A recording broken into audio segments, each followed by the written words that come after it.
Hey guys, can you hear me okay? I think I actually got it right on the first try this time.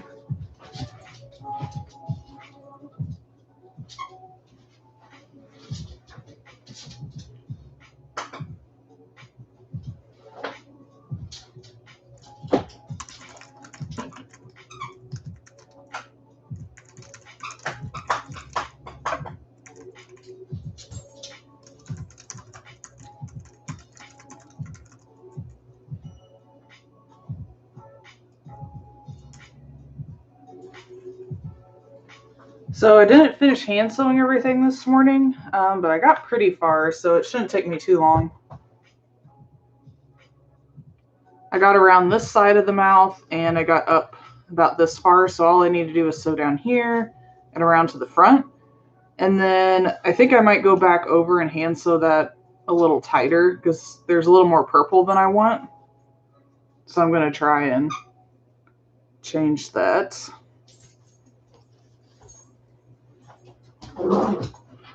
It's really fun working on this fleece lined mouth though.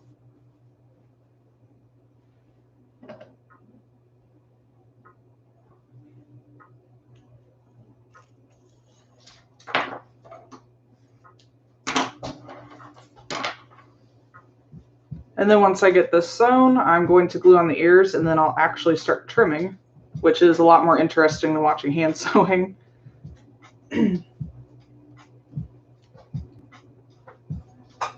Hi, Logan.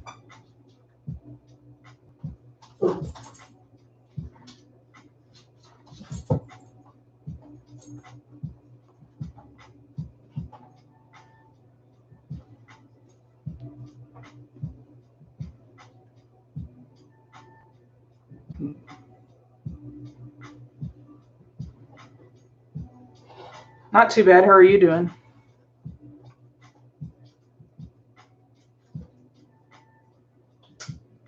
Trying to decide where to start on this. And for those of you guys who weren't here yesterday, you'll see that when I do hand sewing, it's a little kind of pokey looking. I don't know how to describe it any other way. But once this gets trimmed down, I'm going to use scissors to make a really sharp edge, and then I'm going to airbrush that out to feather it out so it's not so choppy.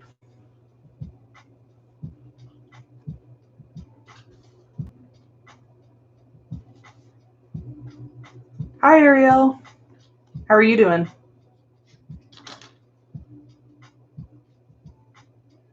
Oh, that's good. That means you're almost off work then. Do you like working at the bowling center? I'm going to trim this mouth down a little bit. I talked about it a little bit yesterday, but I feel like it's just a tad bit too tall on the side. I don't want to overdo it, but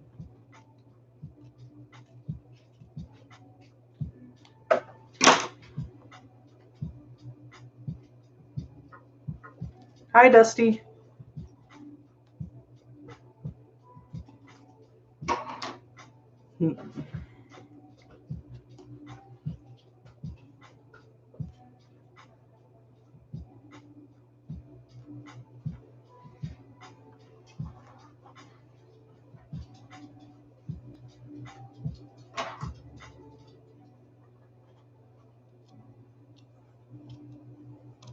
Thank you. Hopefully it turns out good after all the airbrushing and everything.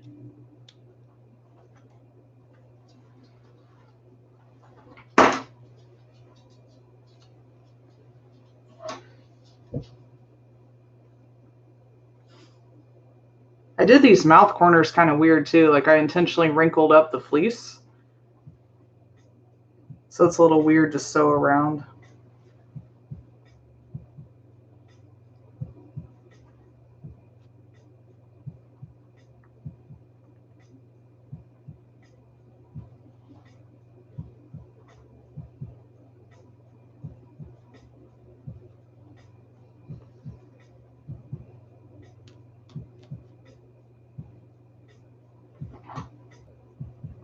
What are you guys up to this weekend?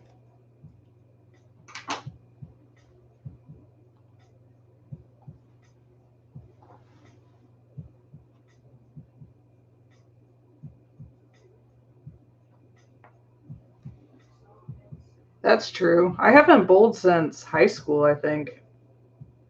It's been quite a while.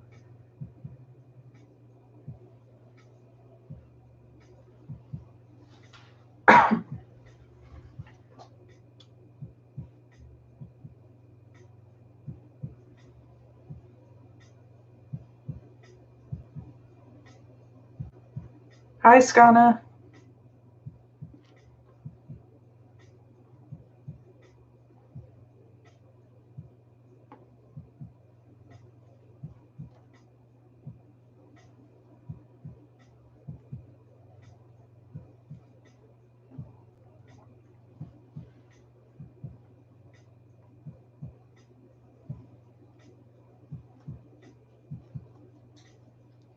It's funny looking at the expression of the wolf in the camera. The way of the mouth pried open.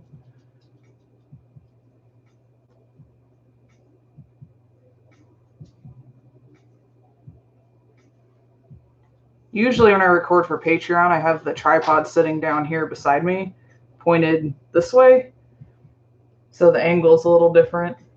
I'm not used to seeing it from above too often.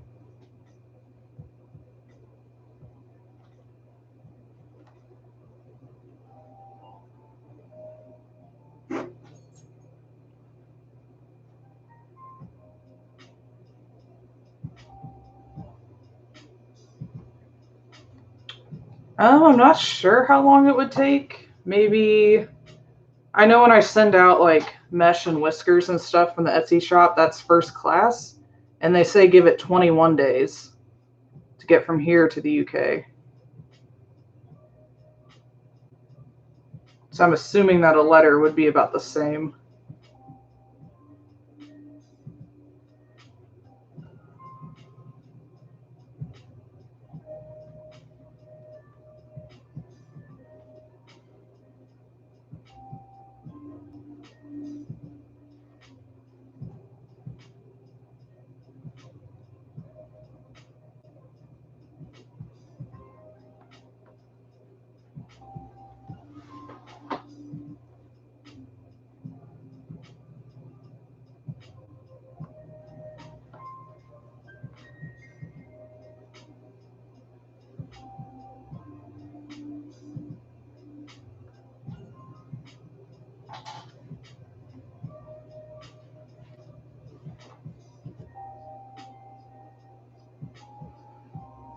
Do you guys think this is too much of the gum showing in the front? I'm trying to decide if I want to sew the white fur up a little bit more. I can't decide.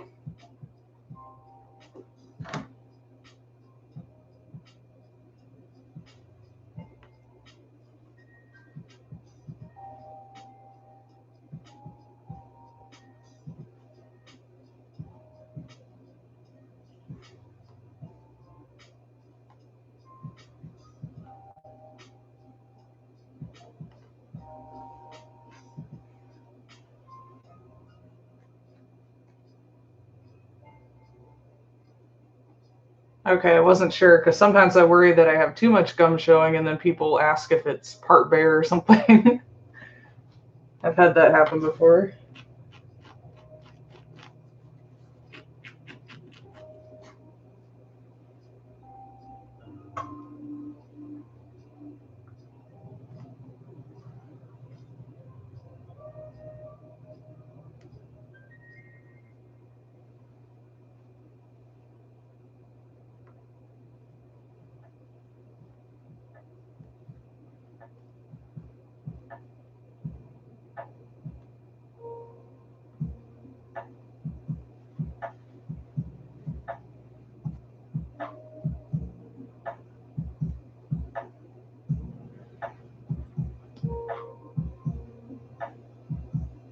And I keep checking it from the front to make sure it's as even as possible at the other side.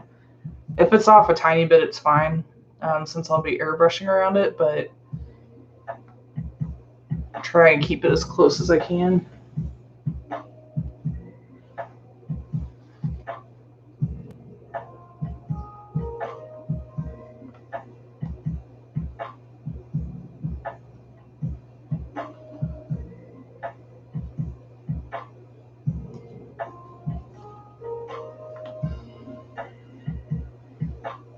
Okay, good.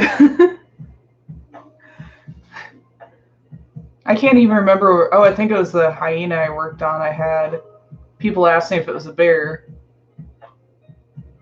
because it had more of a bigger lower lip. I'm like, no, that's not what I was going for.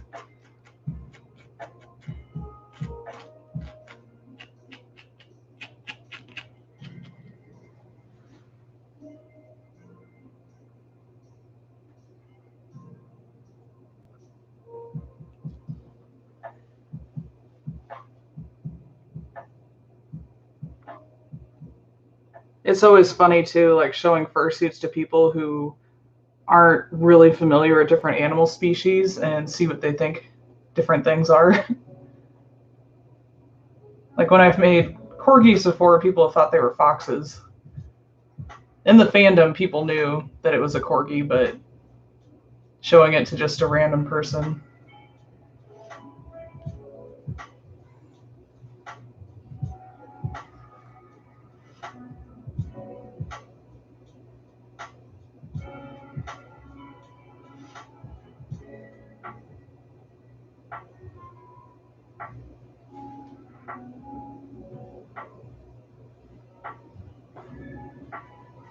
Oh, I said it makes sense that you'd get better at bowling, being there a lot and seeing what everyone else does, and that I haven't gone bowling since high school, I don't think. It's been a long time. I was not great at it.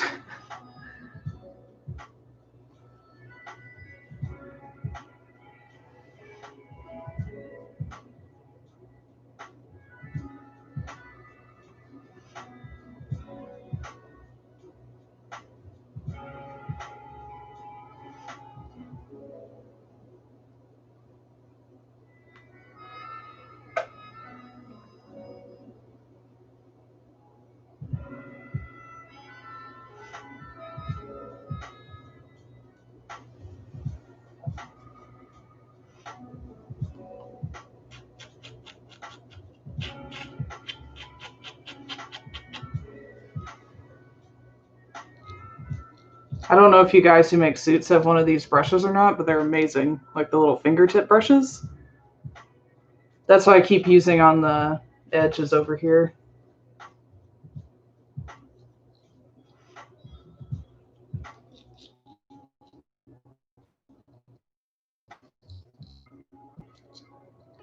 Um, this actually came from the UK, and I'm trying to remember where I got this from exactly. It's like a teddy bear supplier, but it's called a fingertip brush. I'll have to look back in my email and see exactly what website I got it from.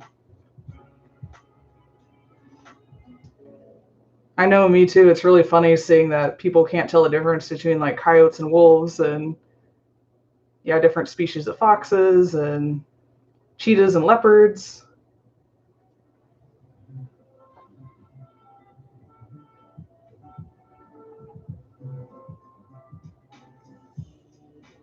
You're welcome. They're super handy and they're not that expensive. I want to say it was like $6 or $7 US maybe.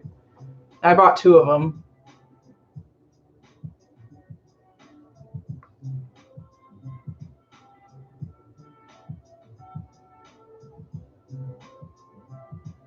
Yes, I think everyone's ready for 2020 to be over. Hopefully 2021 is much better.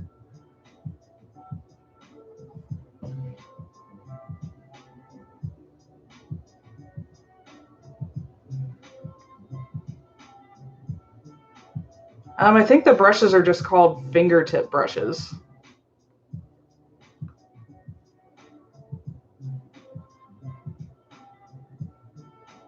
Or maybe search for like a teddy bear seam picker or seam brush.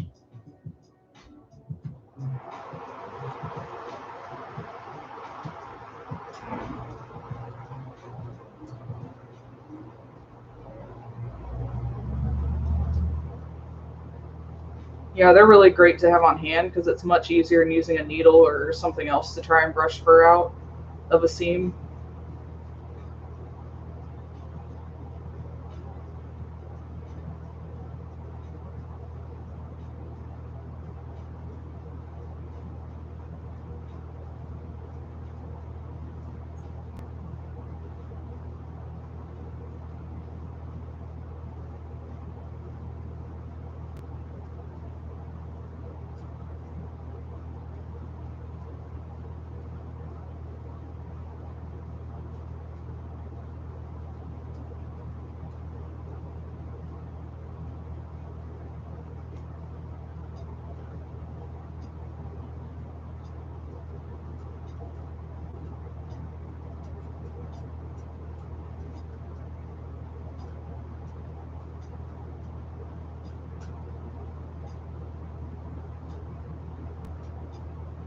Oh, good. What website was it on?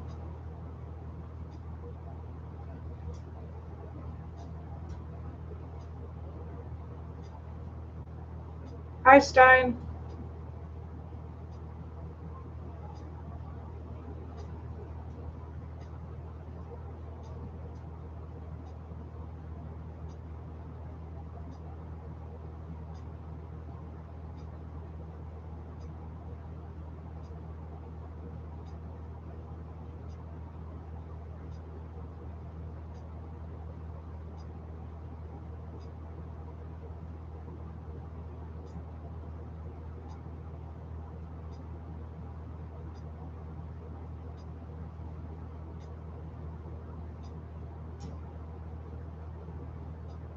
Oh, cool. I didn't think to check Etsy. My morning was pretty good. I didn't get finish the hand sewing like I was hoping, but I still got a decent ways around on it.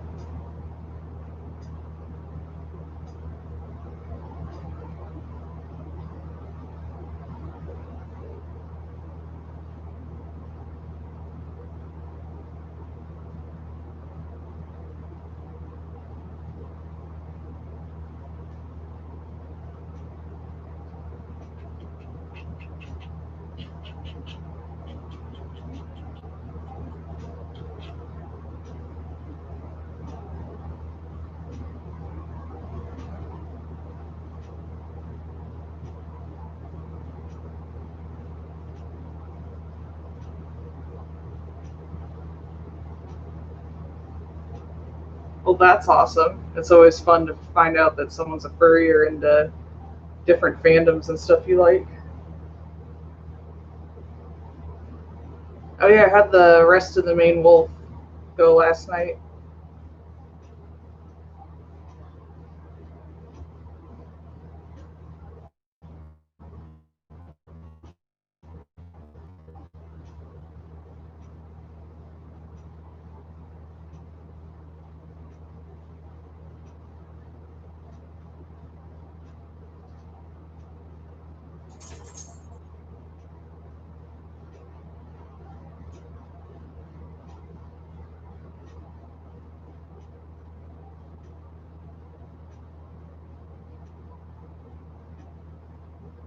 Wow, that's a long time. Don't you enter a lot of tournaments and stuff too? My dad really liked bowling, and my uncles were part of a bowling league, so we'd go when I was kids quite a bit. I was never in a league or anything though.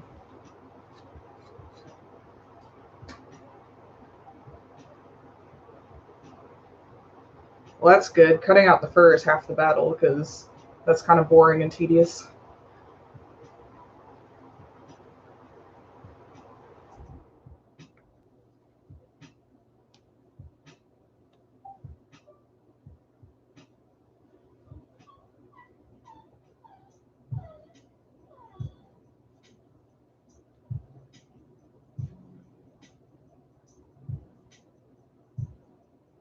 And for you guys who weren't here yesterday, if you hear a squeaky sound in the background every once in a while, it is the heater.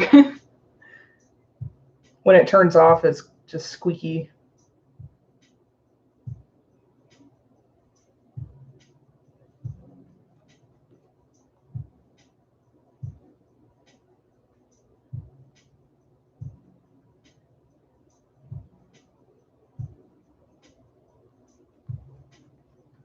Oh yeah, that stuff goes everywhere. I wear an apron and I'm always lint rolling fur off of me, and I'll still like drag it back to the house with me or find it stuck to stuff on shelves everywhere.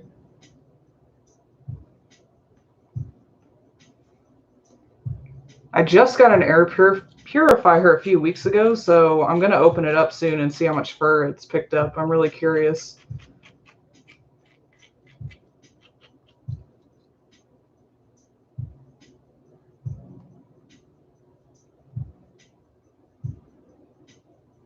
Bye. Say hi to your puppy.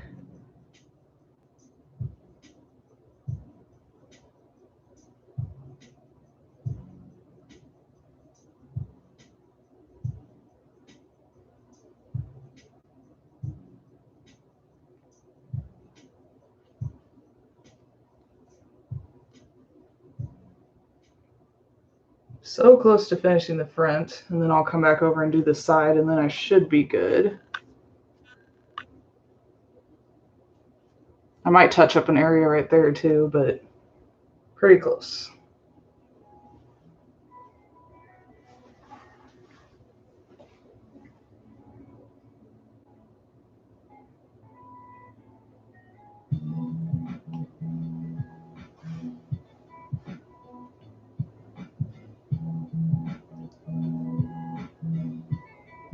Yeah, I'm the same way.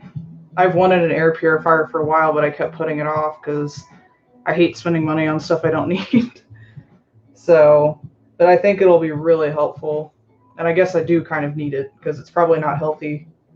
I wear a mask and I'm trimming and everything, but like you said, it just kind of floats everywhere and sticks to stuff. There's only so much you can do.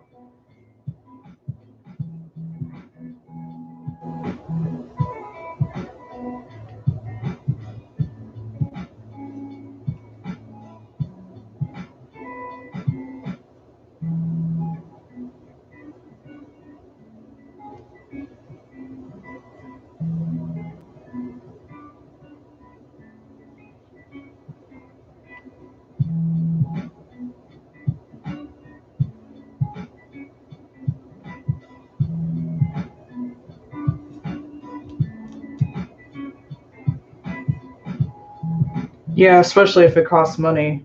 It's like pulling teeth trying to get me to buy something like that I think is frivolous or that I don't absolutely 100% need. But then once I get it, I'm always glad. Like when I first started selling on Etsy, I put off buying a label printer for several years because I'm like, I can just print it out and tape it on. And once I finally got one, I wished I got spent less money in the end.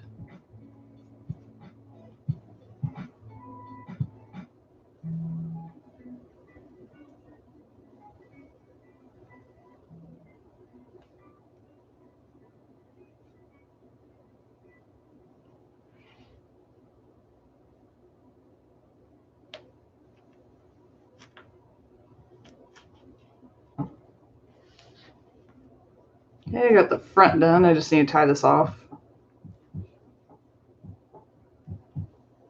And I usually weave the thread back away from the edge of the mouth and tie it off. So that way, like this little piece of thread that's sticking up from the knot is hidden by fur.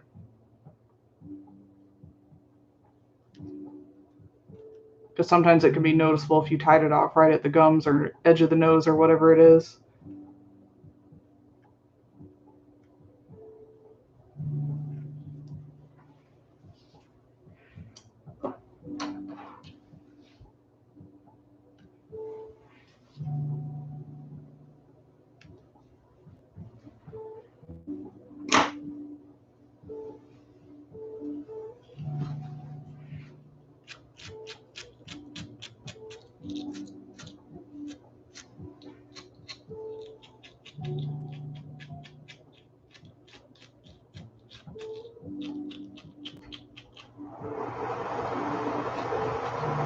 Yeah, it's hard for me to replace stuff like clipper blades too, because I keep thinking, oh, it'll hang on a little longer. I don't want to spend money on it right now.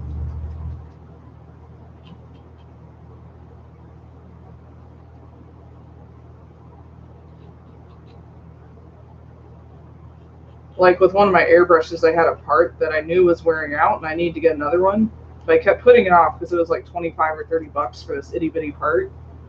I'm like, oh, it'll be fine. It'll last another suit. And then I was doing one on a deadline and it broke. So I had to go out and buy a whole new airbrush because I was on a deadline. And I didn't have time to get a part shipped. So I guess now the upside is I have a backup airbrush since I have two, but that was not a fun surprise.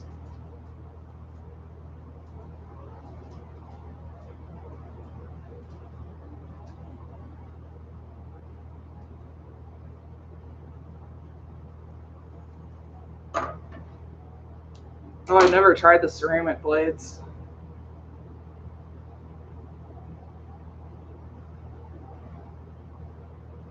What kind of airbrush are you using right now?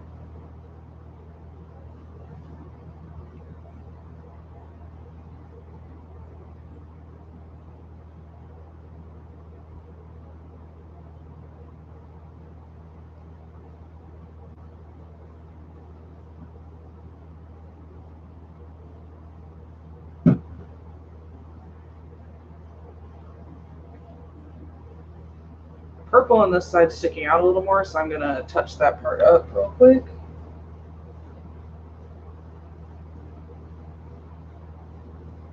It's easy to airbrush more purple onto the white, but airbrushing white onto the purple is probably not going to work. So I need to make sure there's not too much purple showing anywhere, because that would be a royal pain to change later.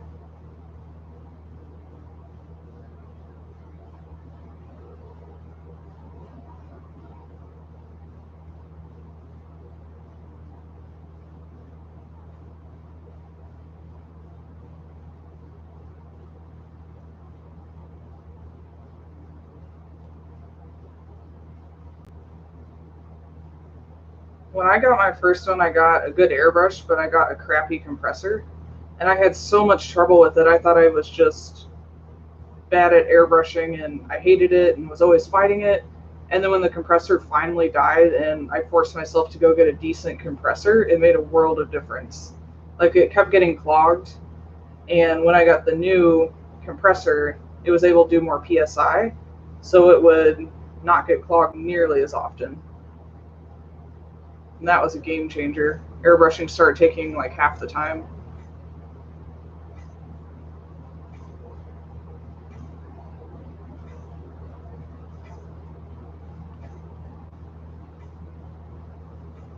Yeah, that makes sense. If you don't use it a lot, it's definitely a big expense that would take a while to pay off.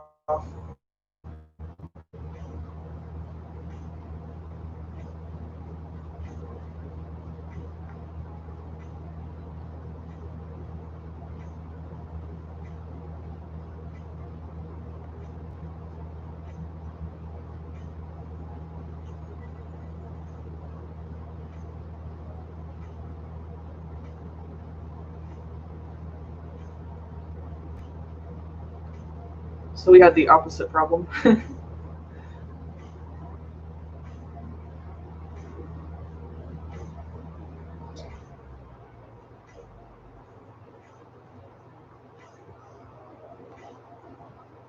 The next thing I want to get eventually is some kind of, I don't know the technical term, but like I think they're called ultrasonic cleaners. And it's used to clean jewelry, but you can put your airbrush pieces in it and it'll really get it clean. So eventually I'd like something like that because it's hard to get it completely cleaned out and it always takes a lot of time.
Oh, that sucks.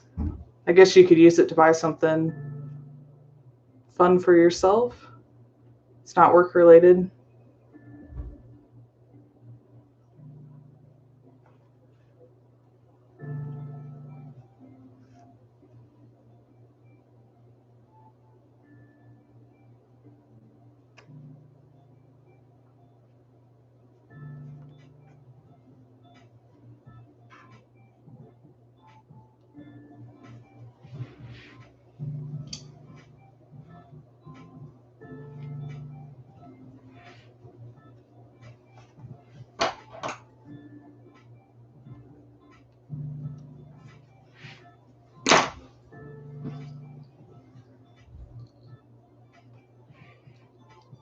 Yes, they are super fun. I have a hard time explaining that to people because I'll work a lot of hours.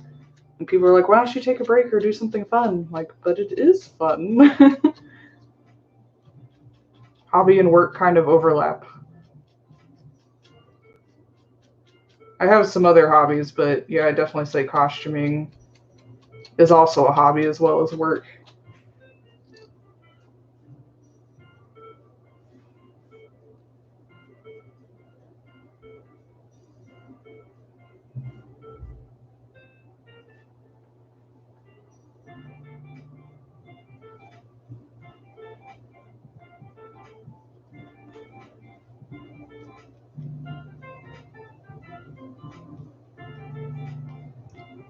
Yeah, I'm not sure.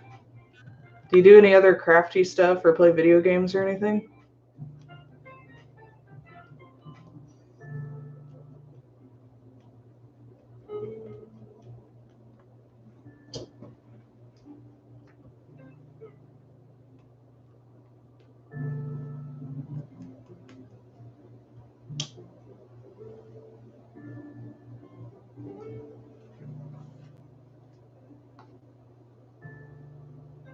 You could always get something that's not directly fursuit related, but still could be used for it, like maybe a better camera to photograph suits with. You could say that it's because you want to do photography, which is true. You're just going to be photographing fursuits. Yeah, I think the lower jaw looks pretty good. It's not 100% even, but it's pretty close. So I'm going to start touching up the upper jaw.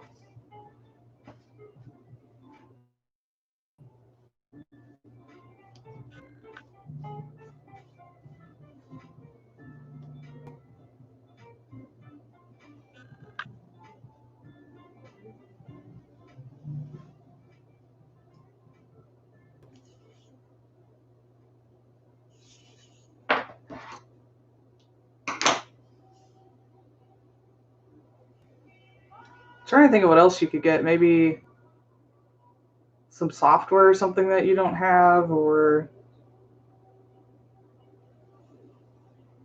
3D printing stuff's expensive, but maybe you could get a tiny one.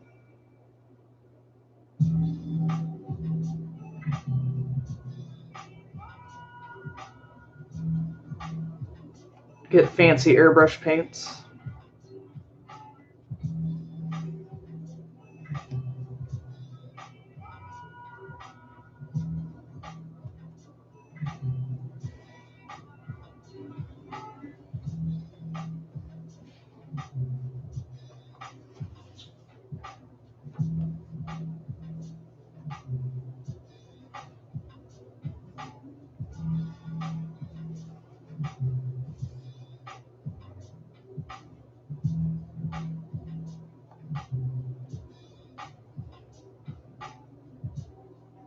Oh yeah, that's a super good idea. I actually bought 2 gaming chairs this year.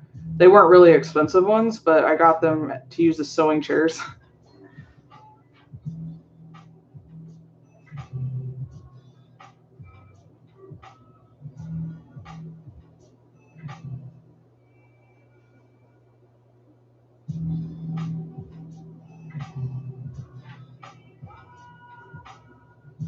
Gaming chairs do make great sewing chairs. And a lot of times they come in fun colors, which is also nice.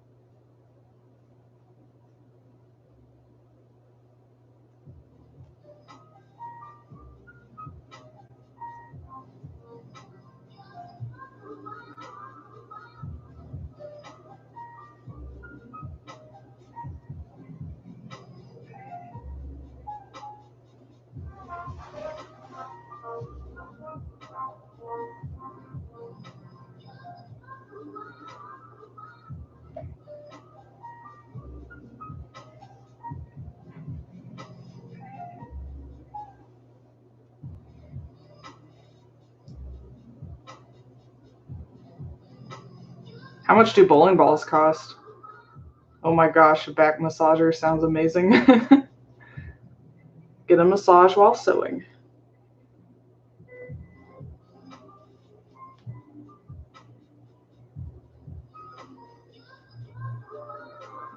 Yeah, because sewing and doing fursuit work absolutely kills your back if you're sitting for a long time.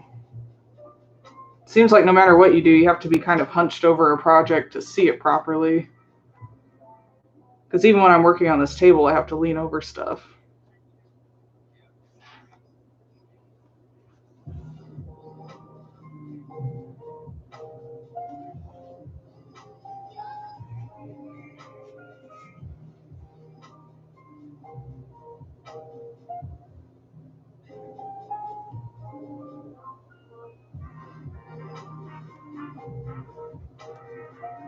Wow, I didn't realize bowling balls are that expensive.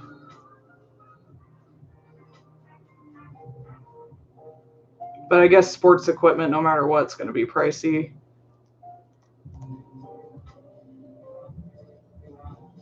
I know when I was in tennis in high school, I was shocked to find out how much tennis rackets cost.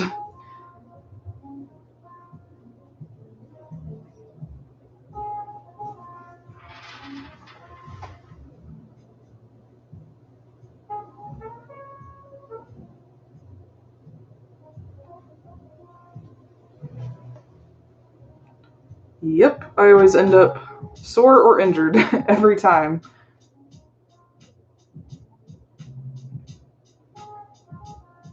And when I've done like a long stint of hand sewing, my hands will hurt for a few days. Or if I do a lot of machine sewing, then my back will hurt for a few days, and it's just pitiful.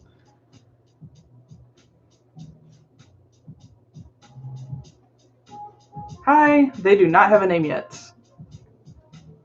So if you guys have cool name ideas, let me know. I always let the person who buys it pick a name, but I always like to have a name when I'm advertising it because I think it makes it more relatable or more of a character, I guess.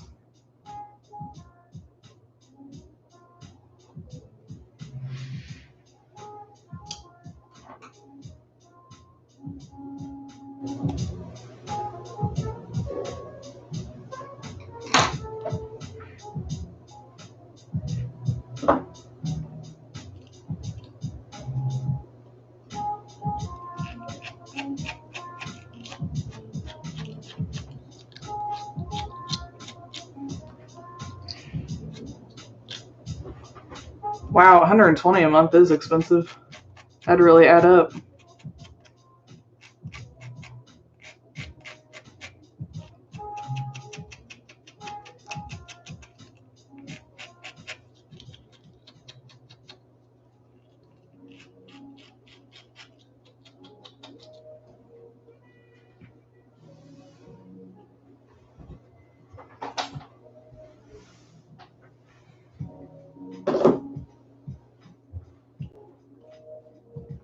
Sunny's a cute name.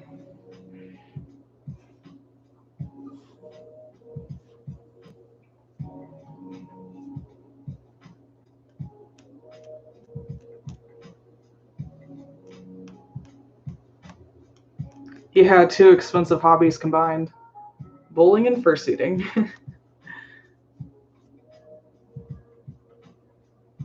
Fursuit making is like a sport.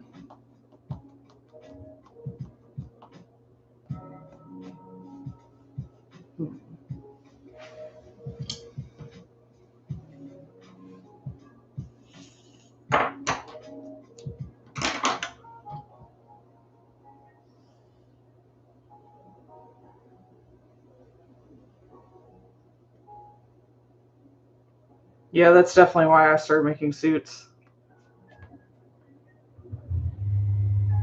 I also wanted to see if I could do it too, because I couldn't wrap my head around how people made them.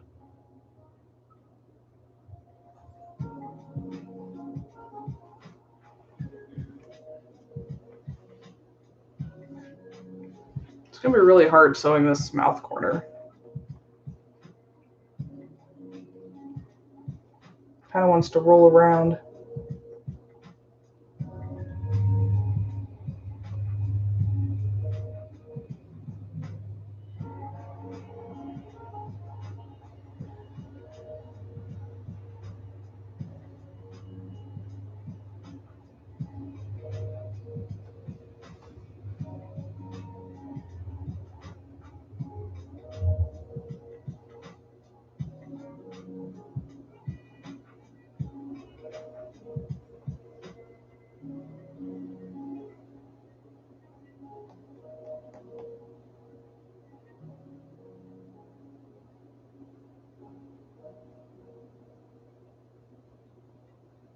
Aw, hello, puppy. Long-coated German Shepherds are so pretty.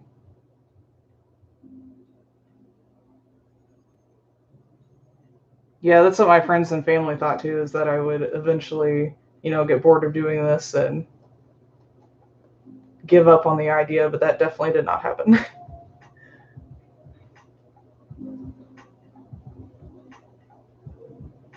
I have to say, now that I've done it long enough, people have stopped questioning it though, for the most part. Because when I was in my 20s, especially early 20s, people would say, "Are you actually making money doing that? Are you going to keep doing this? Aren't you going to go back to school for something else?"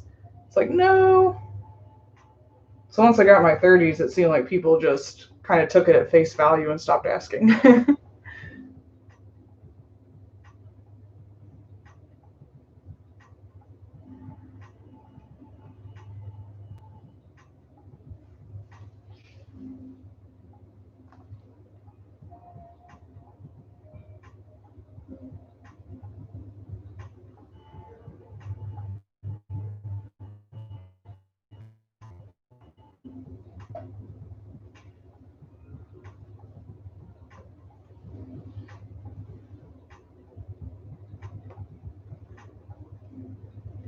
Yeah, I literally already have a degree in sewing, so I think people were thinking I'd go back and get my master's and be like a professor or something.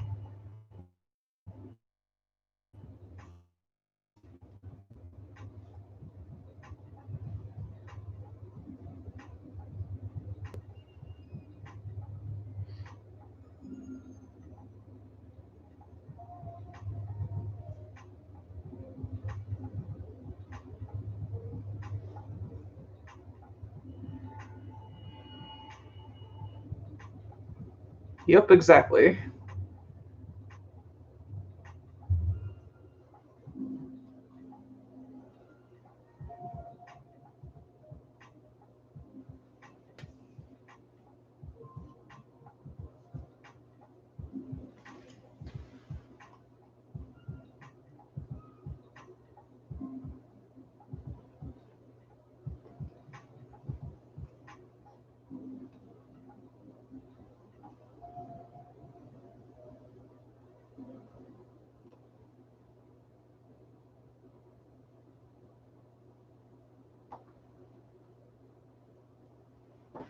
I'll be very glad when I'm done with this corner.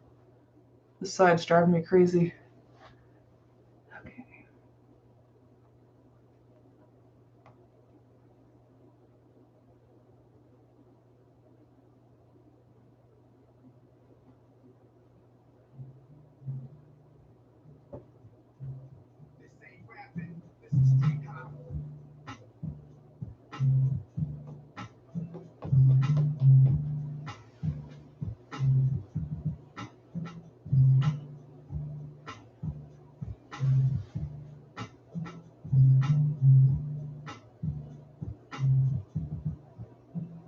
Dang, that's a long time. I started when I was a freshman in college, so I was like 18 or 19.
I need to invent something that will hold a head up while I'm sewing on it at different angles so it doesn't keep rolling around everywhere.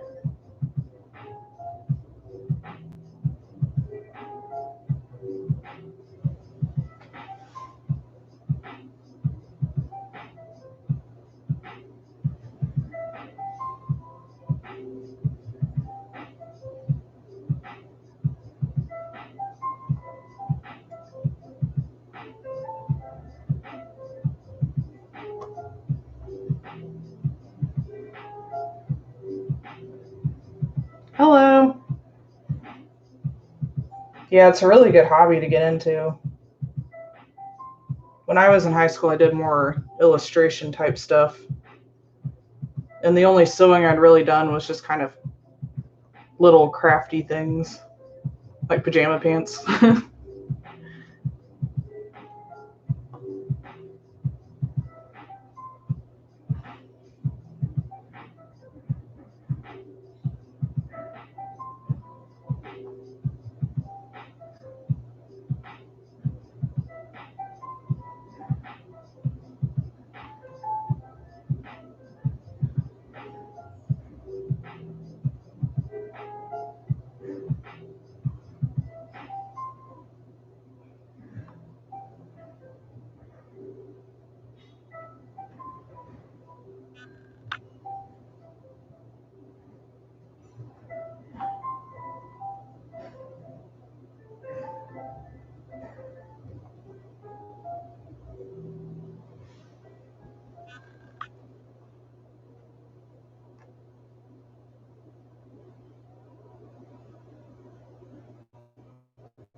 Yeah, usually when I do realistic suits, there's not much hand sewing, just because I'm gluing against like epoxy gums or eyelets or whatever. But this one I decided to do fleece and try it out, so as a side effect, there's a lot of hand sewing, unfortunately. But I'm getting close to being done.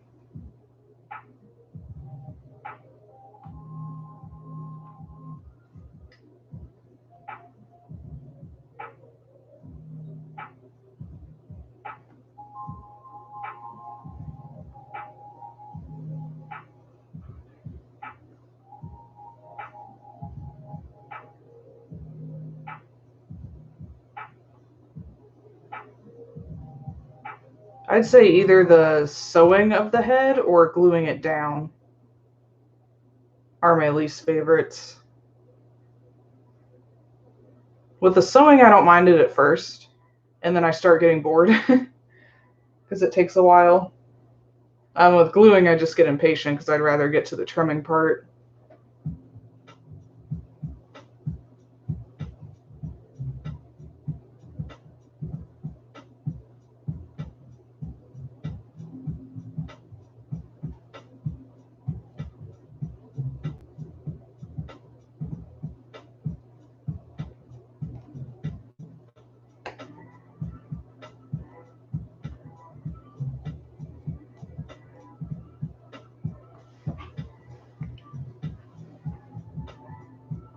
Yeah, cutting fur is really annoying too.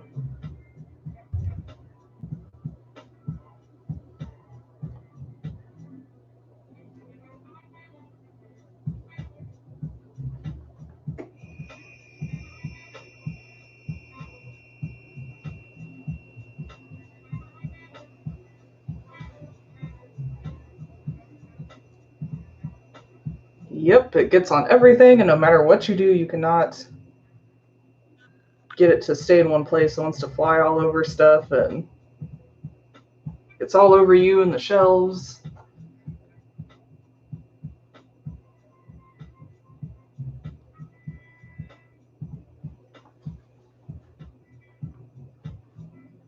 Or sometimes I'll get ready to take a drink of something, and I'll see that fur is on the edge of the lid. It's floated over there.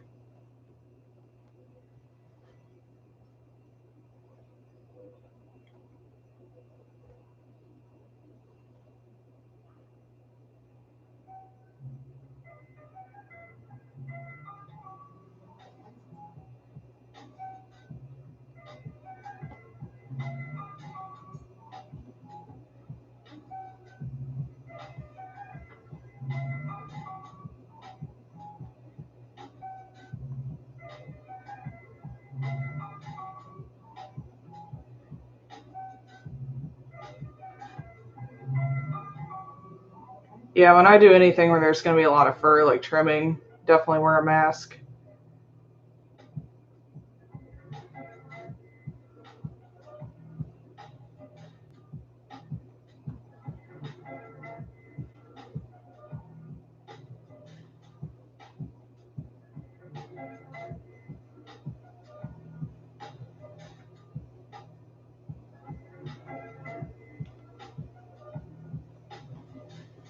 So close to finishing this corner.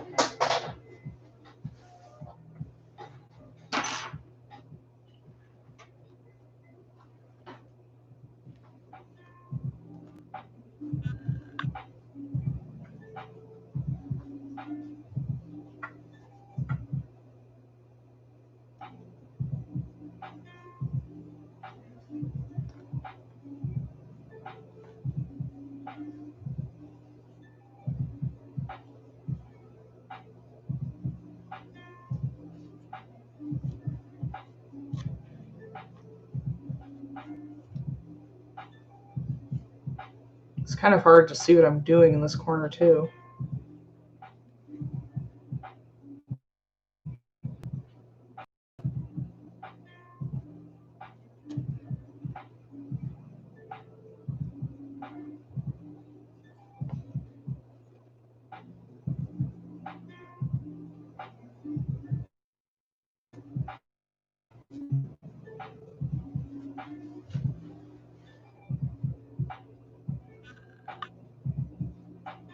Hi Gimo, how are you?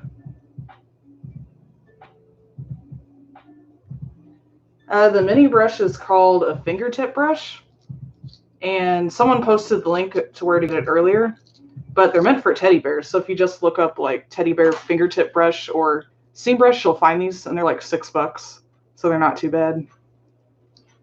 I've gone through like 4 of them because eventually the little tines get kind of bent.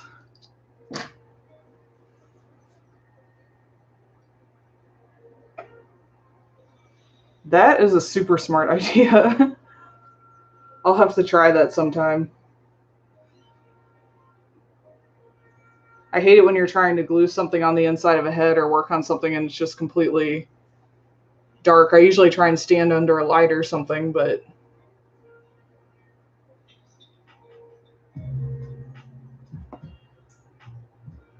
no problem. I really like those brushes. Super helpful. Definitely beats using a needle or something to try and pick the fur out.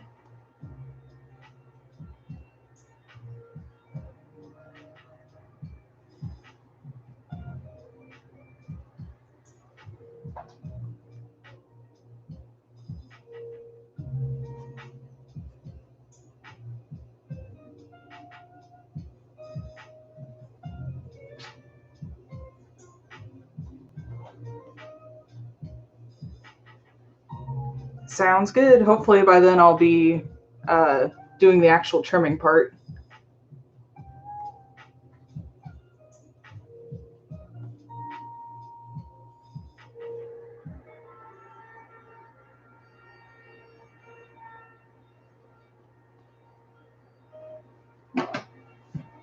Okay, just got that corner done. So the only other hand sewing I have to do is, like I said, go back over here because that's a little wider. And then I can glue the ears on.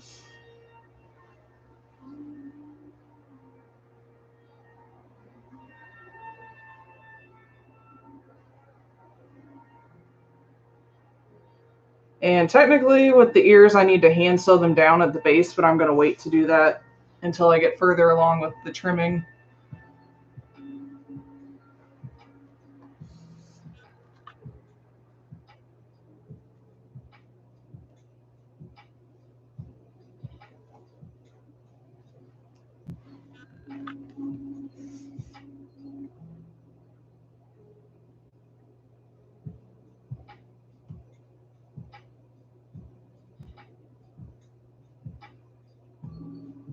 The only weird thing I can think of is someone once sent me a lock of his hair without telling me. He just cut it off and put it in a bag and wanted me to match it to fur. And I'm sure it was totally innocent, but that was definitely a surprise to see when I opened up the box.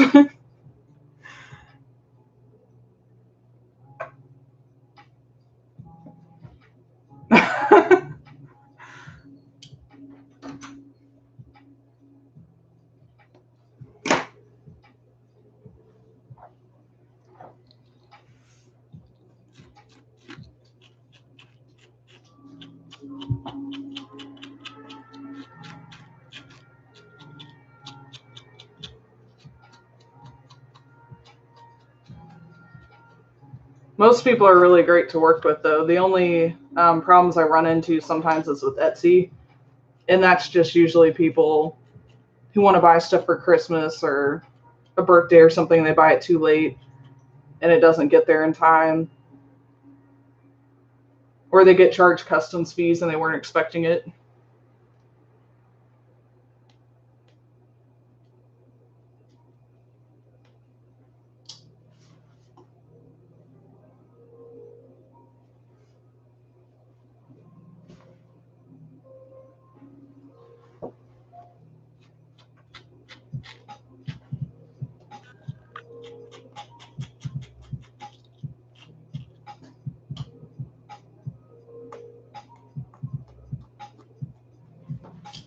Okay.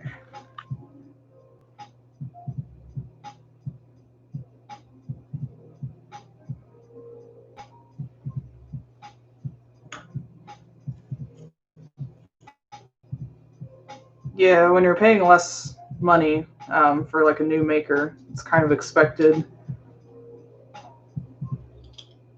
I did the first year I was making suits have someone get kind of upset about the way that it was trimmed or something. I don't remember exactly. And I was charging way less than everyone at the time. But they said they expected it to be like at Beetle Cat's quality of suit making. I'm like, yeah, I'm not that experienced yet. I've only been doing this a year. Definitely not.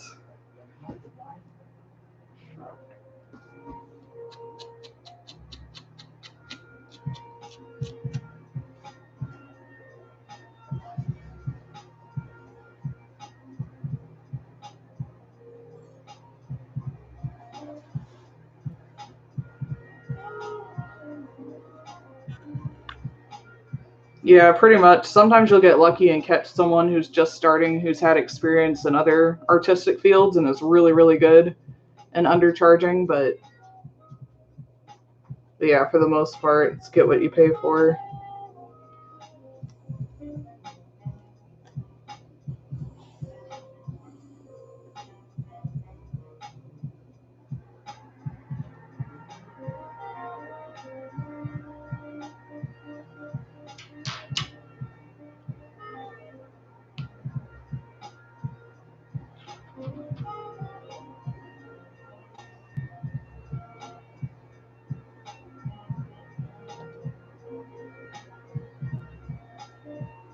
That sucks. Hopefully they'll show up soon so you can actually leave on time or decently on time.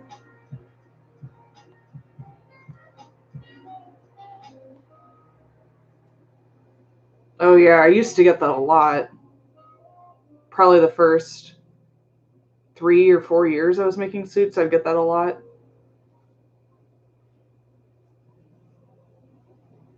I think it took me a while to kind of get a consistent looking style that people were specifically commissioning me for, and that's when it kind of started to stop. But yeah, it was always frustrating getting those requests.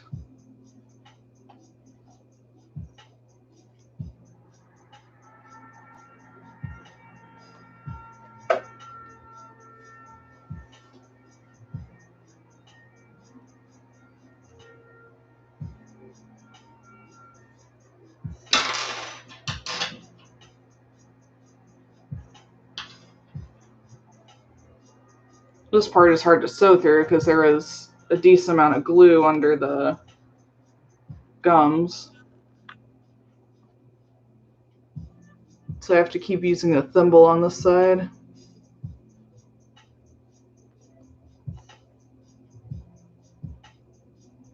It'll be worth it if I don't have to mess with it later.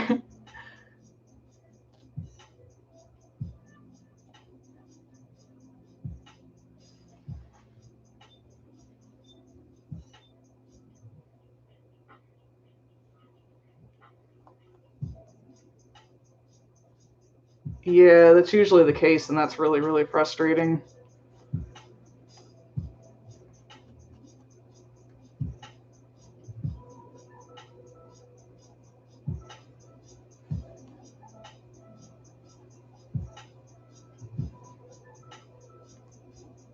I don't think I could copy another maker's style if I tried. I'm not very good at even replicating my own work. Because sometimes people will come to me and say, oh, I want like a tiger that looks exactly like this one you did before, just a different color. It's like, well, I can try my best. It is getting easier now that I save patterns for ears and stuff. But it is tricky replicating a suit.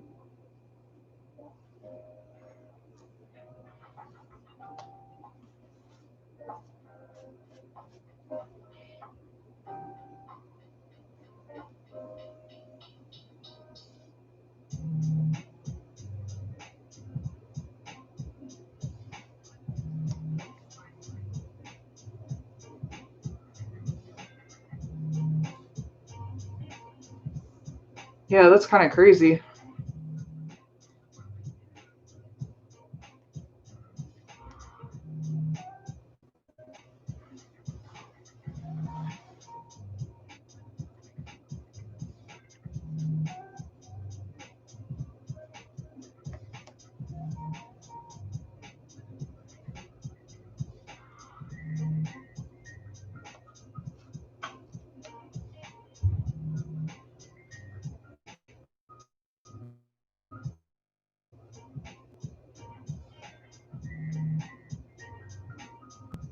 Yeah, I think both ways are good. Because on one hand, it's nice when someone has a really, really consistent style. So that way, when you commission them, you know exactly what you're getting. But it's also kind of fun to commission someone whose suits look a little different every time, too.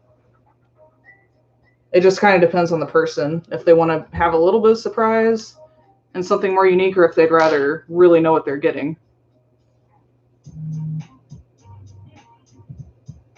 It's kind of the same with artistic liberty. Some people aren't comfortable with it because when they're spending that much money, they don't want to be surprised at something they don't like.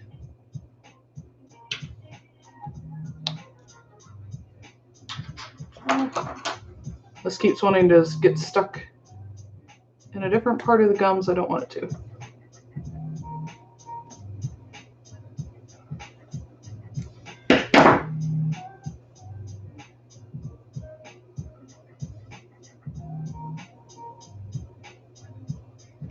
Yeah, I used to get that too. People try and haggle.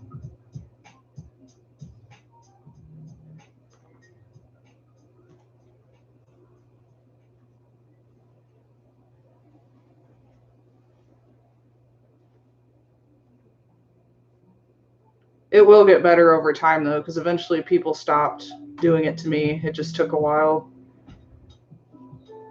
Though I still get people, like when I sell a pre-made, they're usually minors though, who'll message me on like Instagram and ask if they can buy the suit for $100 instead.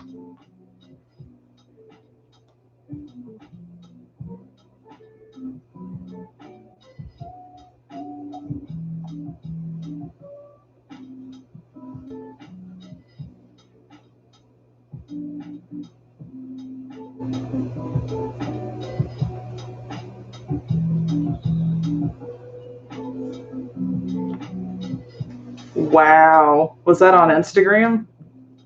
Because that seems to happen more there than anywhere else.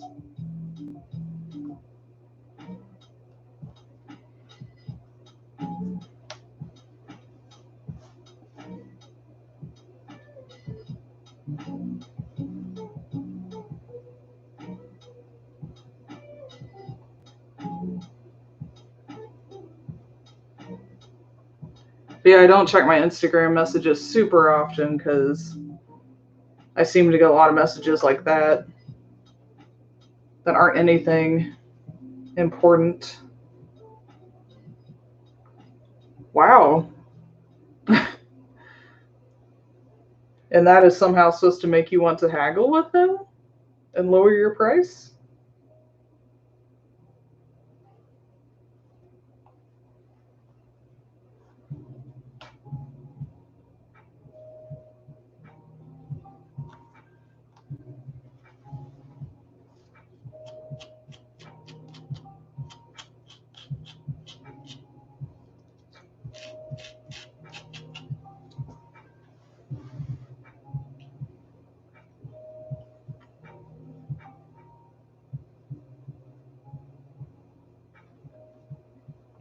That's what I do when I get someone doing that or saying "ew furries" on my stuff. I just delete their comment and block them. I don't even respond. Sometimes they'll message me later and ask to be unblocked, and I just ignore it.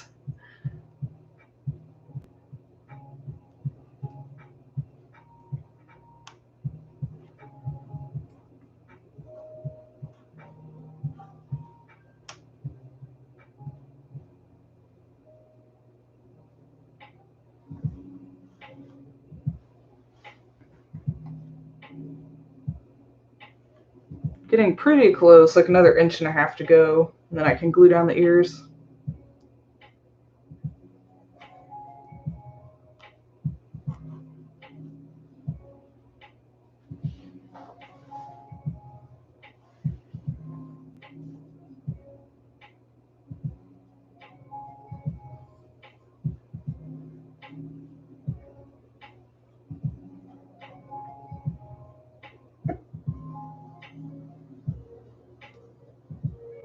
Sheesh.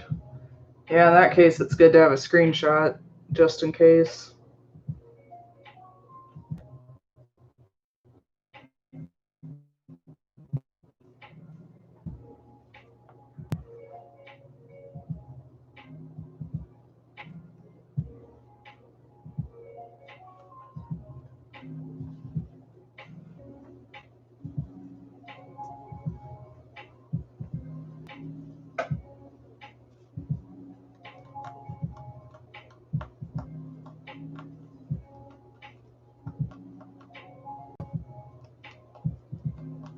Thank you, Cinnamon.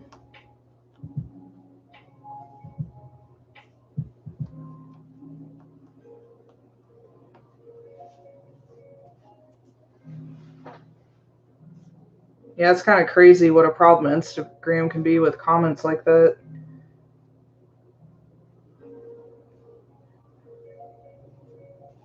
There were a few times I had suits that got popular enough they kind of went out beyond furry circles, and then I started having all kinds of people commenting. And that's usually when I got like the trolling comments, so had to go and block a bunch of people.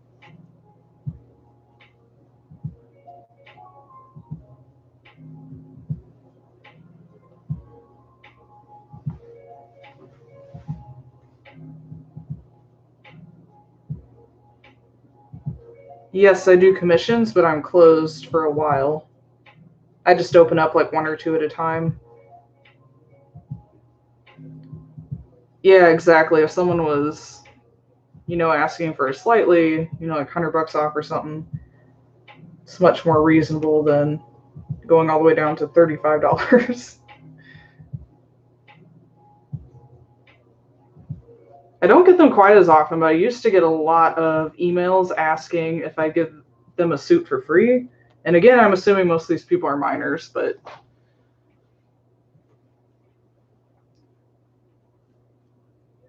I guess that's when I used to have my quote form open publicly.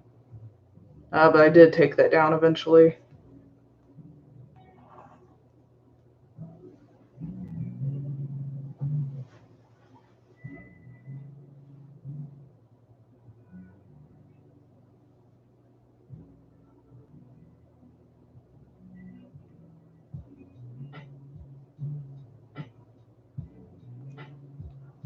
Yeah, I did it first too, and I would get frustrated, but it's actually kind of a good sign if someone's work is kind of not as clean as yours and they're able to charge more. It's a good sign that the market's healthy and that you're able to charge more ultimately.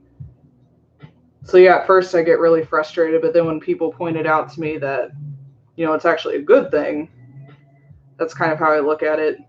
Like when I see people selling suits for really high prices, like that's great. It's awesome to see people doing really well.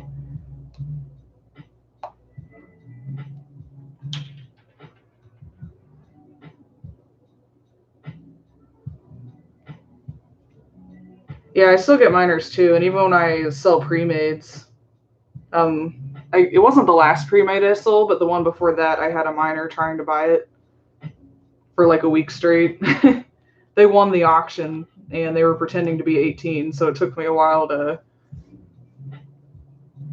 finally 100% prove they were not 18 and move on to the next buyer.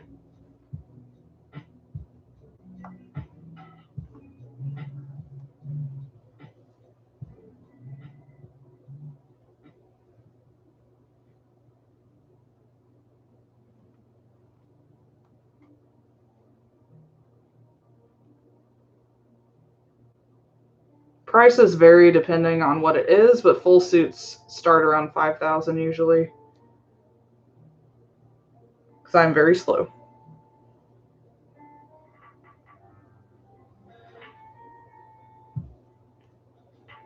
Yeah, I do too. It's slowly creeped upward through the years, but yeah, I always feel guilty. Even now when I do quotes, I feel guilty, and I should not, but yeah, it's kind of hard to shake that feeling.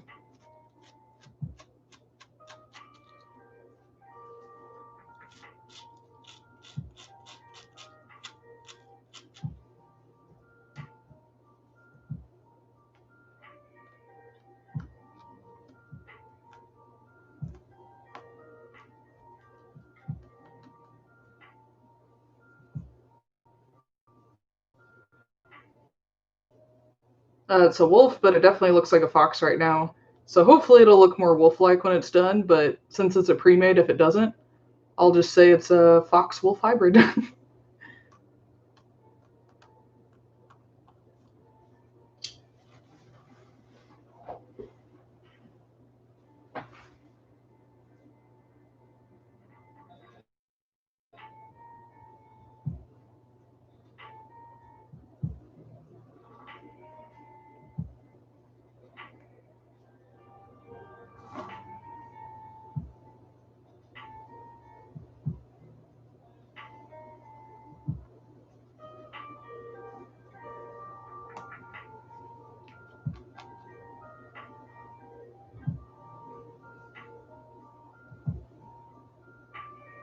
That would be amazing, because like I said, Chinese crested would be super cool to make. And Falcor someday. Yeah, I think so too. I think the ears are really what's going to make it look like a wolf, since they have the smaller ears than a fox. So I'm going to have to be careful trimming the ears. I think trimming the ears are always my least favorite part of trimming, because it's always hard for me to make sure I trim it in the right shape and don't take too much fur off.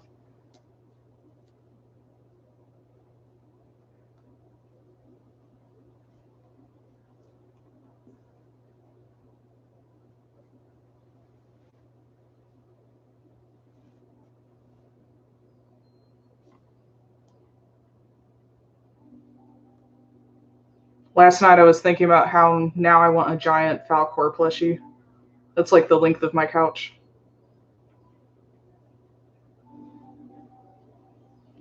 I got into making fursuits freshman year of college, because I started making costumes for Anime Club, and then I went to anime conventions and saw fursuits there, and I thought they were absolutely amazing, and I wanted to try making them. My first few suits were extremely uncomfortable to wear, though. They were super bad.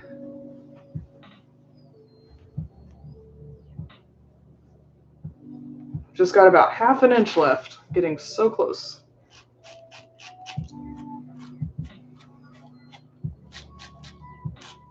I will be relieved not to hand sew for a bit.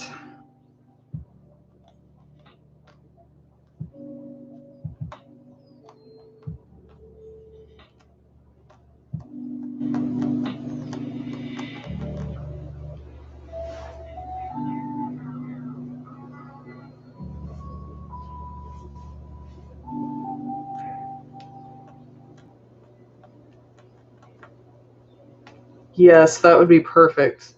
And you can make the head out of EVA like you were doing, so that way it's lightweight, sitting on top of your head.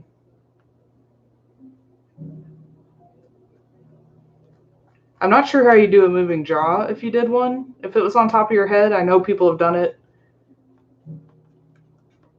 I'm actually really curious how people have done it when they've had a moving jaw on a head that sits on top of your own when you have neck vision.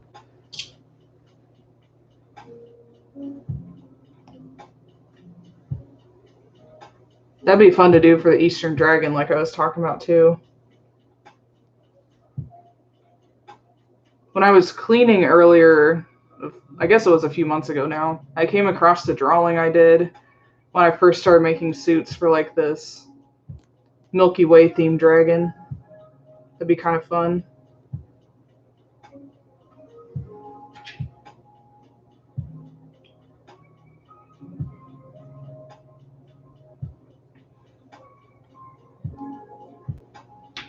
I definitely want to make hyena bases in the future. That's on my list.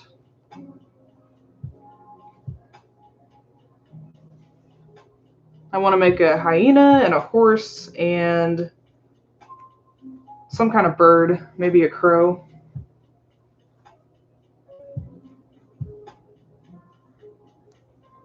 And a house cat. A house cat's been on my list forever.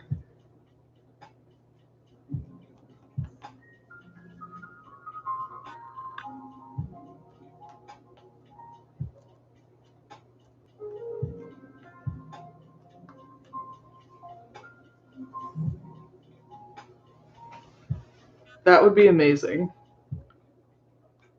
I would love to do a collab on a Falcor someday.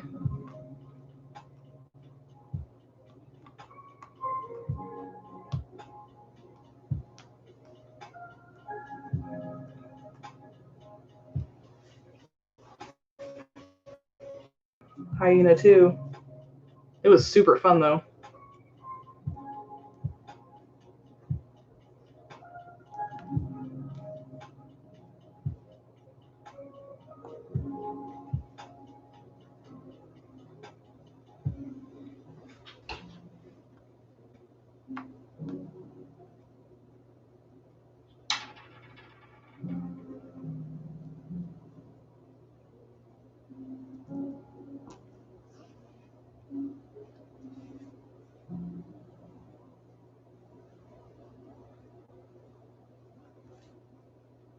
Yeah, I did a collab with Chris Jooms once, and that was fun. But I think that's the only one I've done.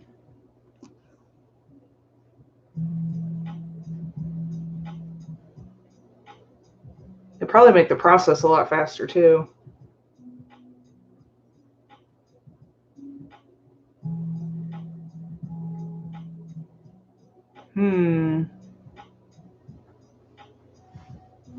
I don't know what color eyes. I'm trying to remember. Are his eyes black in the movie?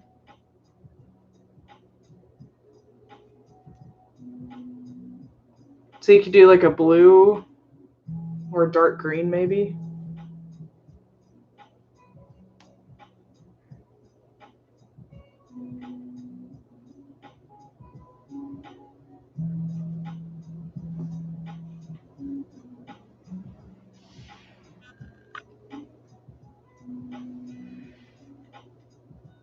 Now I want to make a Luck Dragon OC.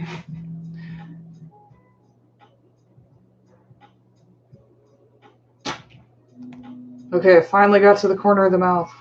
Thank goodness. Gonna tie it off and then I can start gluing the ears.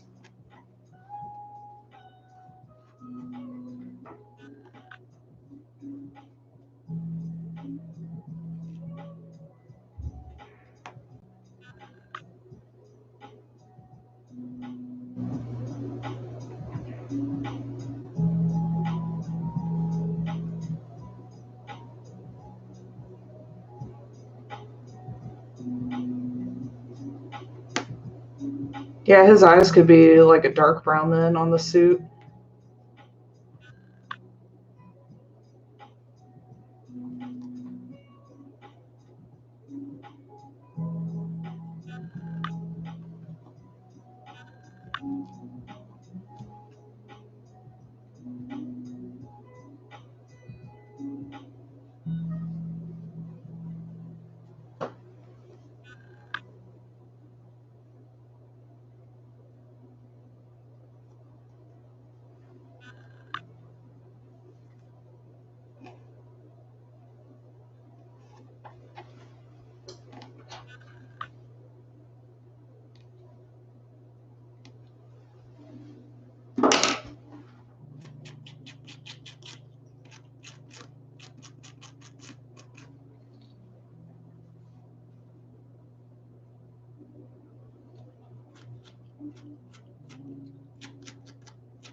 Yeah, sequins would be fantastic to get like that shiny scale look.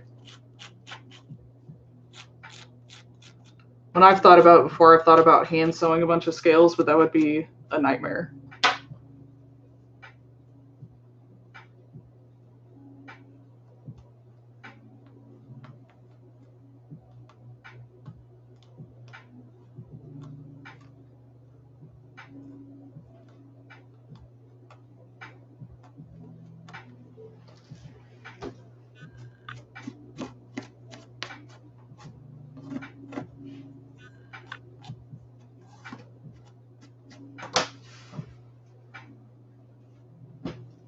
Okay, I'm calling his mouth good. So that's what it looks like. Try and pry it open.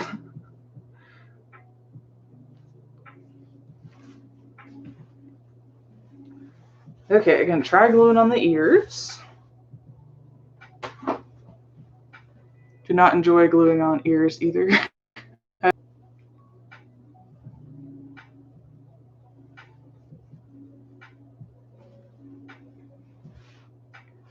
Yeah, I've done that with a lot of cosplays and stuff. I find things I really, really want to make and wear.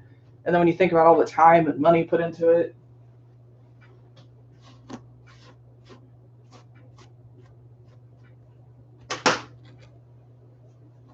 because there have been times I've started on cosplays and get halfway through and decide that I don't want to put any more time into it. Trying to decide the best way to sew this on or glue this on, because sometimes I'll glue it inside out. Maybe I'll try this.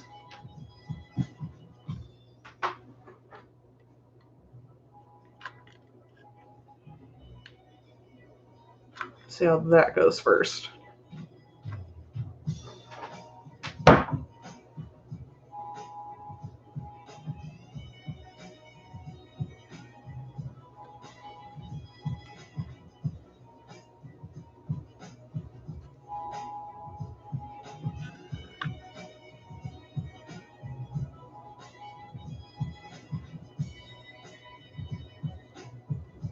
Oh my gosh, yeah.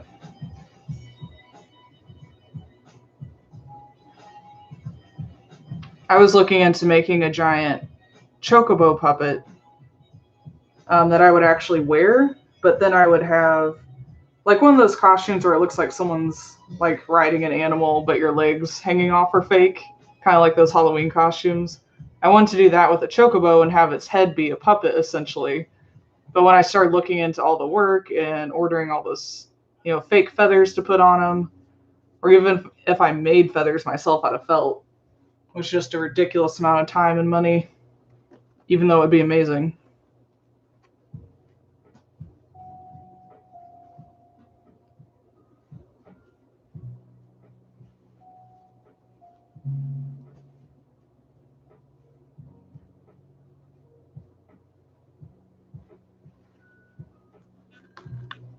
Oh my gosh, I bet it looked awesome.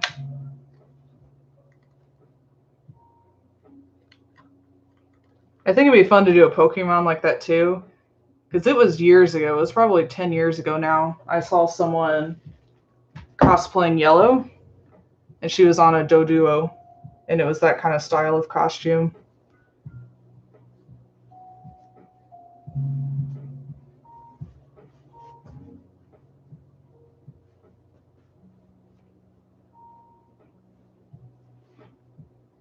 Yeah, it was super cool, and it was really unexpected because you don't see Yellow cosplays too often.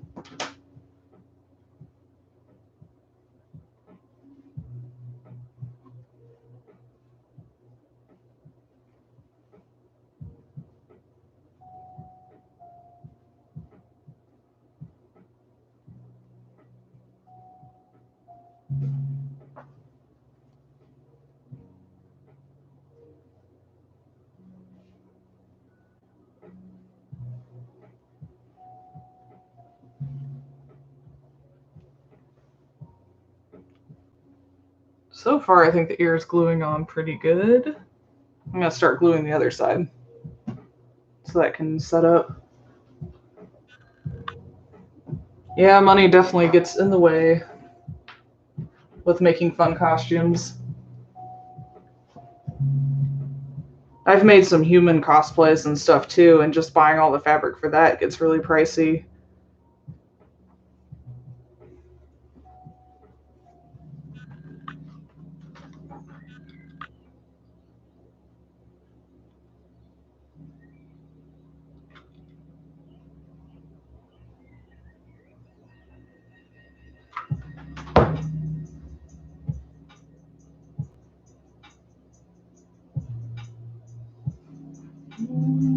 Please go on here without bending the ear. This one's not wanting to go on quite as well. Nope. Let that cool and try it again. Yeah, exactly. As fun as costuming is and other hobbies, essential expenses have to come first.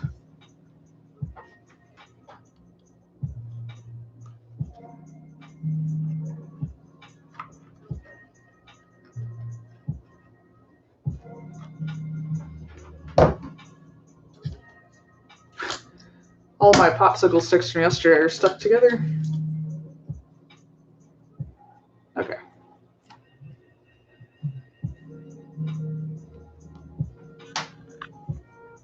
Please cooperate.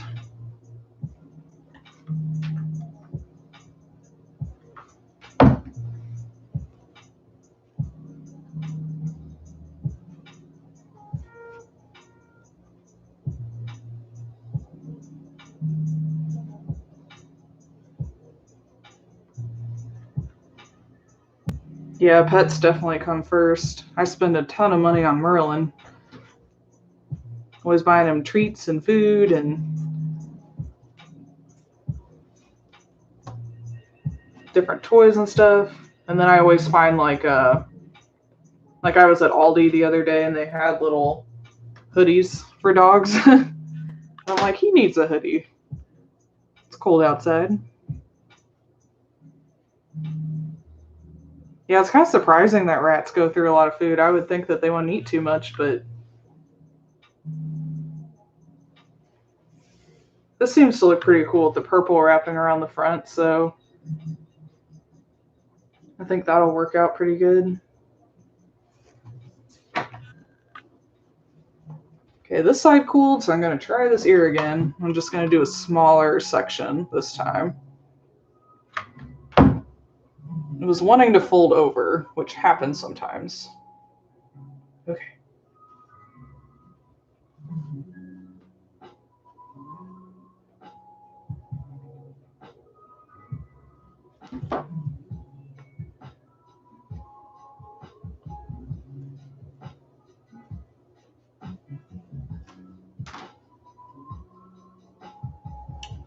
Still not. I might have to turn this ear inside out and glue it that way.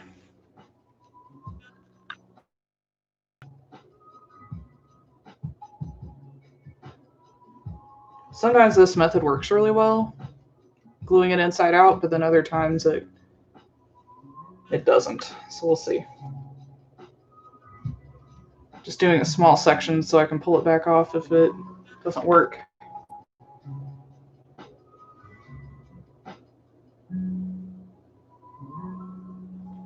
I'm surprised no one makes rat-sized clothes yet. Because that would be adorable.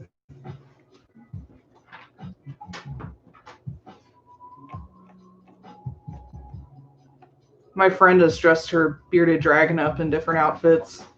I think it's really funny that they make outfits for bearded dragons because they're super cute. So yeah, I'm pretty surprised they don't make any for rats.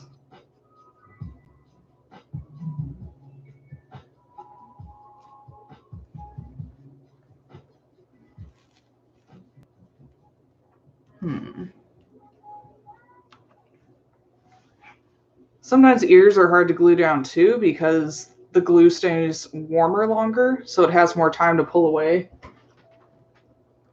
because the fur kind of insulates it. And that's just what happened over here. So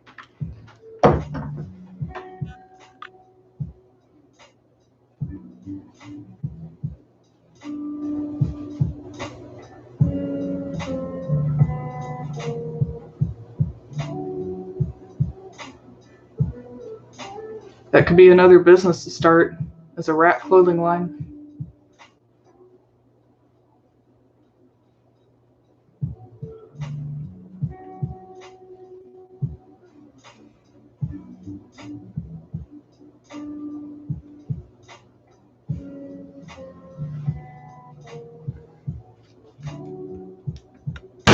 I'm gonna try angling the camera down a bit, see if that.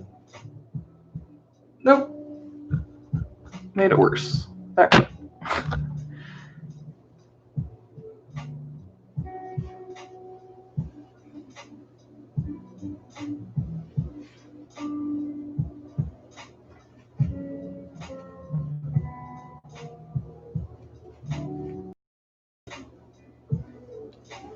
Yeah, that's totally fair. I'm always coming up with new business ideas or things that I can make and sell.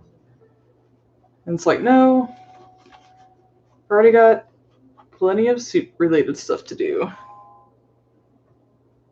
Okay, I think that worked. It seems like it worked.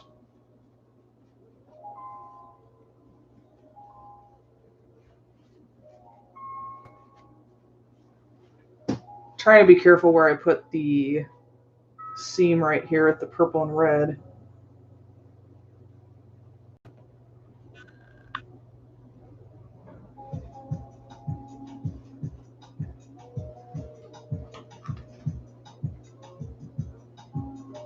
Yeah, it's interesting you say that because I noticed that too. Because I was fast when I first started, and I felt like I was crazy slow. But now, in comparison, I really am slow. Because I was doing 1 or 2 full suits a month when I first started.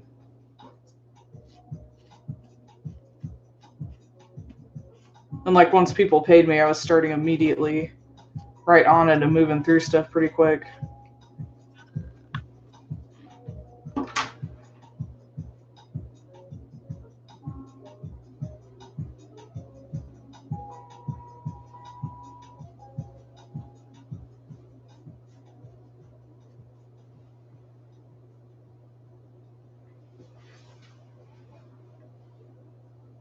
I think the ears are looking pretty good.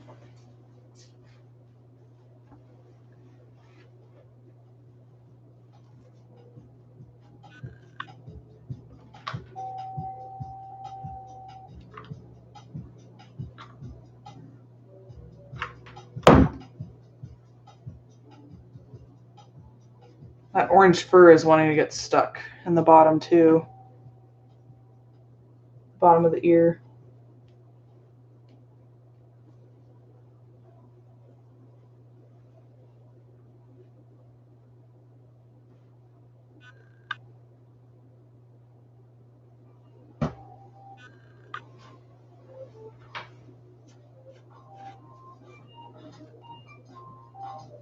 Yeah, I think that'll get better the longer you do it too. People will be more patient.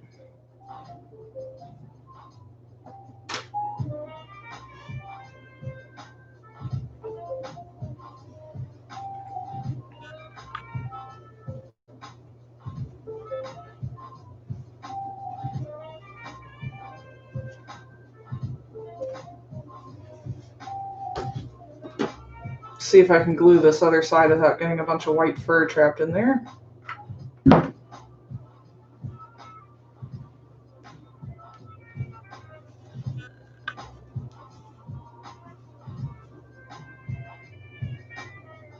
Yeah.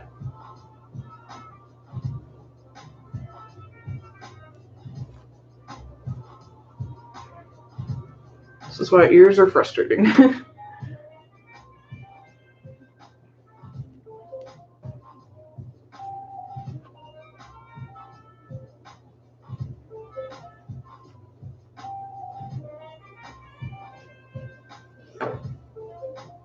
I don't know if you guys could see it or not, but there's also like a mesh vent in here that I'm trying not to get glue in.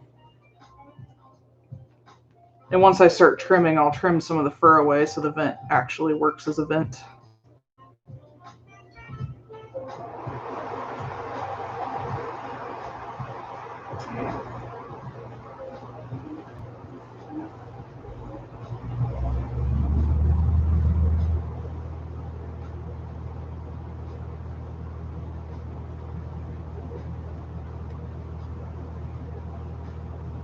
Yeah, it's one point I ended up putting a schedule up kind of on my Trello, and then it's in my terms of service too, that talks about how many hours per week I work and saying that I take breaks for like major holidays and stuff like that, and that I take one vacation a year or so many days of vacation, and that helps having it all written out.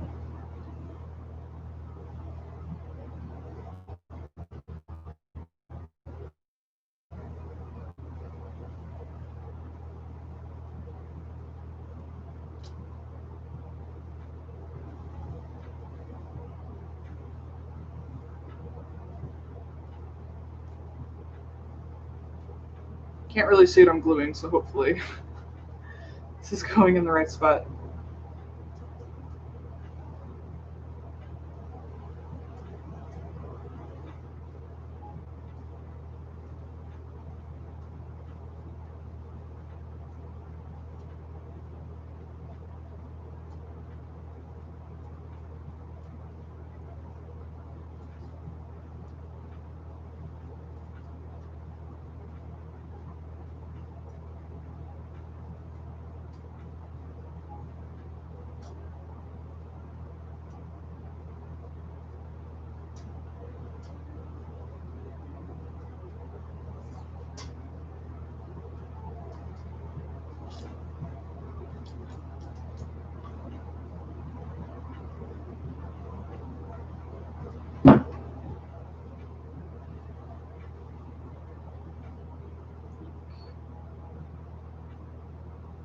Wow. Yeah, that's not good.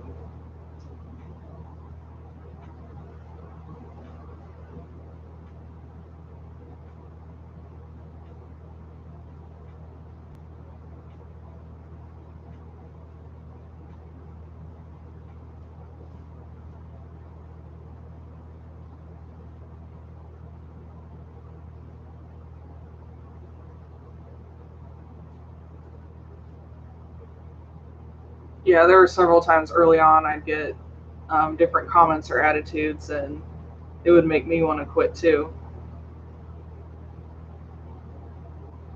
And like I said, that gets less and less the more you charge for some reason, and the longer you've been doing it.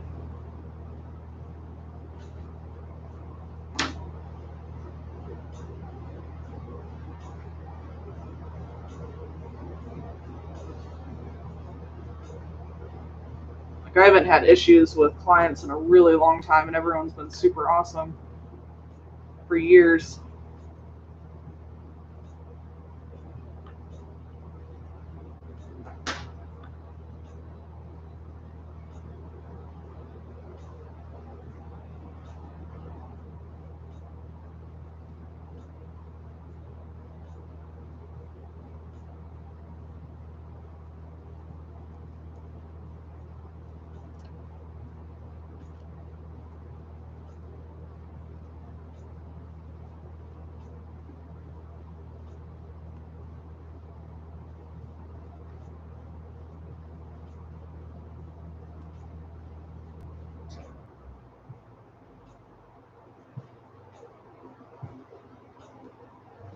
This year has some orange stuff stuck here. Not really surprised.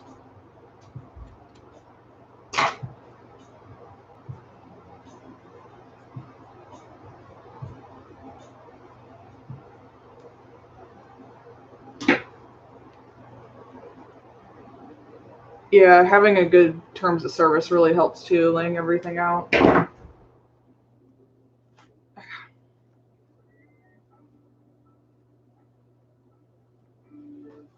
Okay, almost done gluing the front of that ear. And I'll try the other side.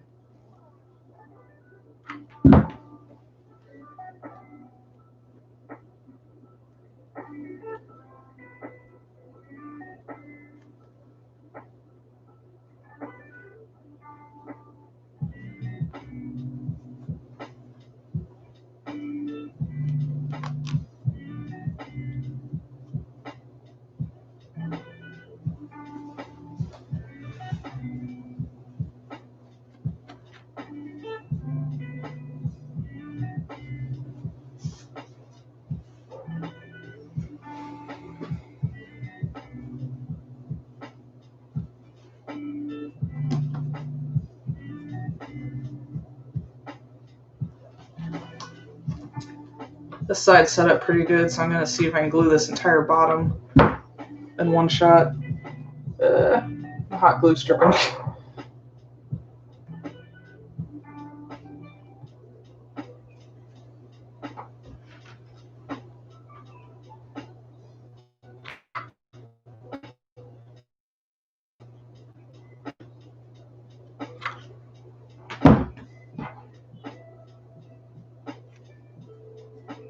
This might be a bad idea, but I guess I'll find out.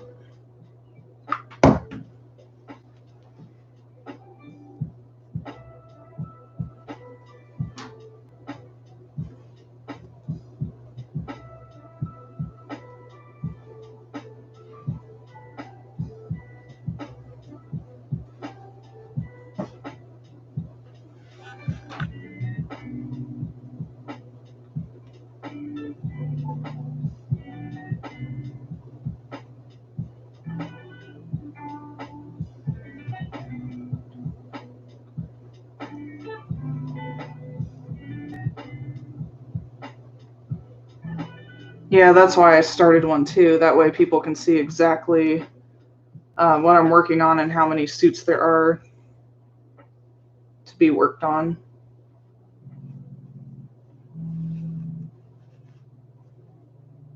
And I also like seeing everything laid out too.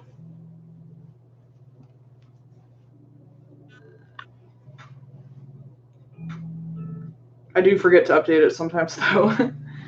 Something I need to get better at.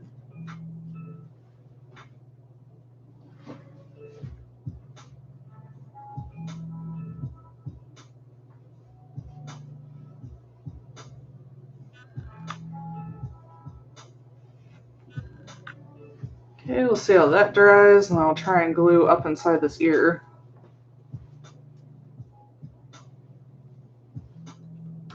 Again, this is where popsicle sticks are great, so I don't have to try and reach my hand in there.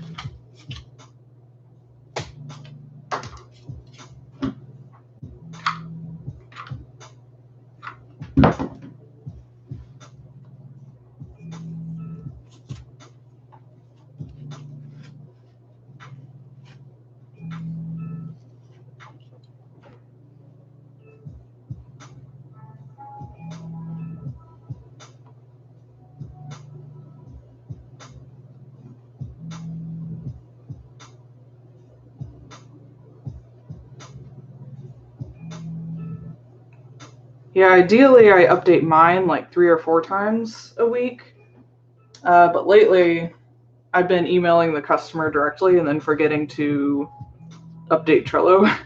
So sometimes it can go a few weeks without getting updated. So that's something I need to work on. Didn't quite get the glue all the way to the top. So I'm going to try that section again.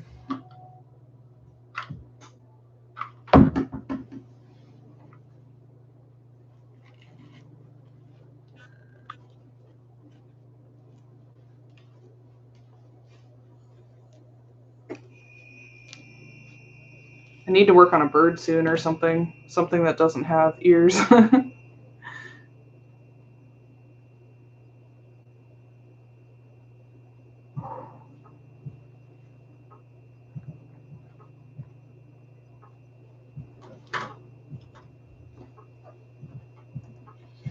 Get these out of the way.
Yeah, I message my customers directly on Telegram usually.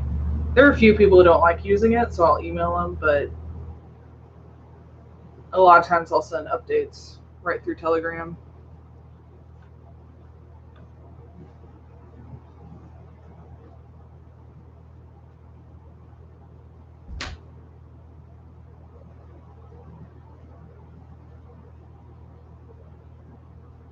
Gluing's working so far.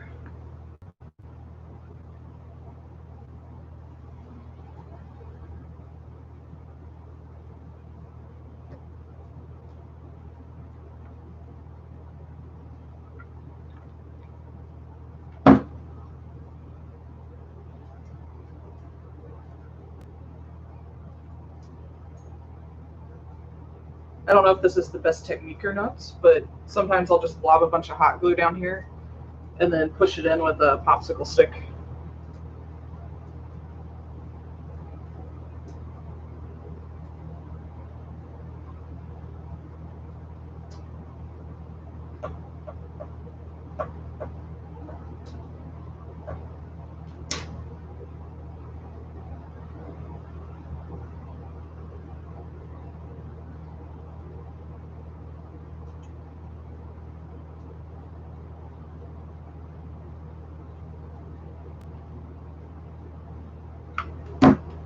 Yeah, it's nice when that happens sometimes too, because I've stayed in contact with several of my customers because we ended up becoming friends and chatting quite a bit.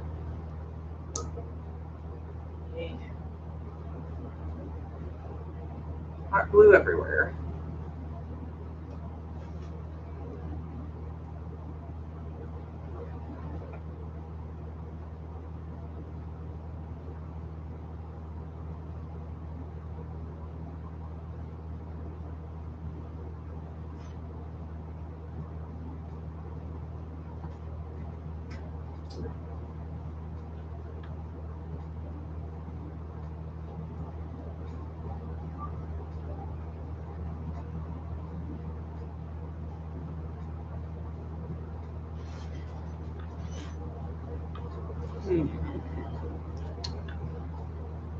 This side's going to be tricky.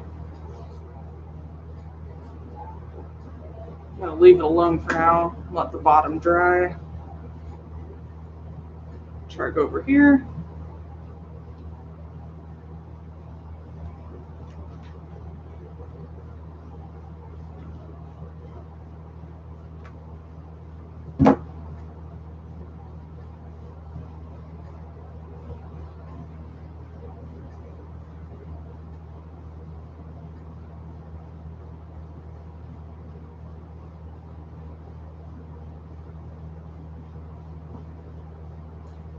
Yeah, sometimes I'll have suits or people disappear and never hear from them again. I always wonder what happened to them.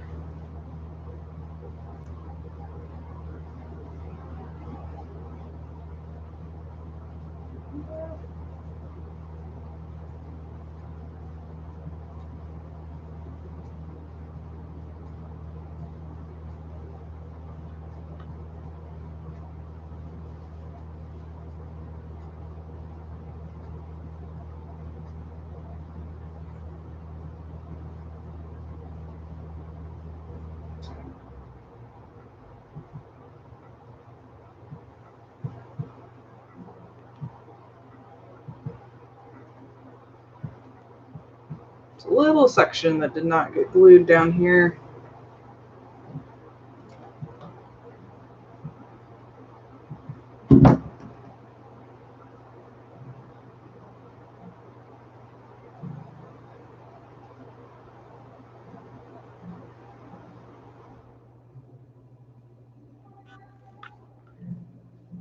That's true.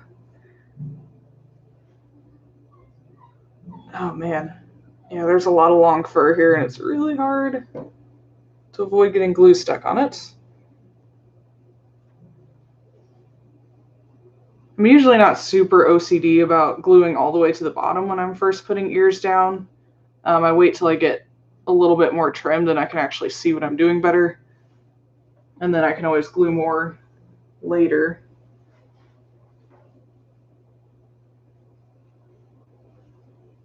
Just trying to get in place so it doesn't move.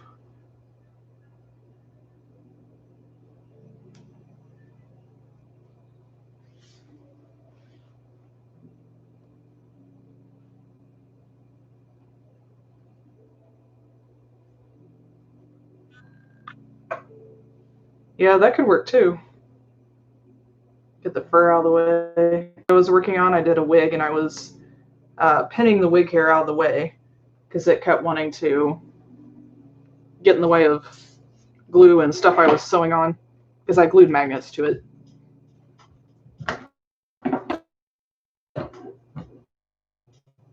So I have clips and pins everywhere.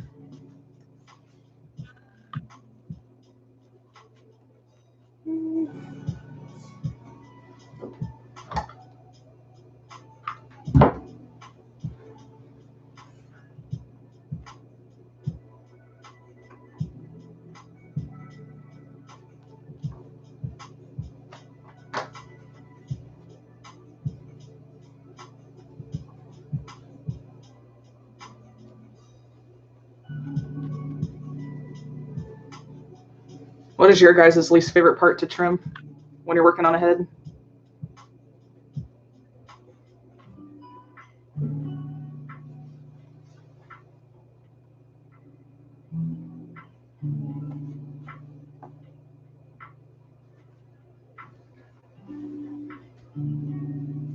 Oh, that'll be cool. Are you gonna do like carve the hair out of foam and then put fur over it to look like hair?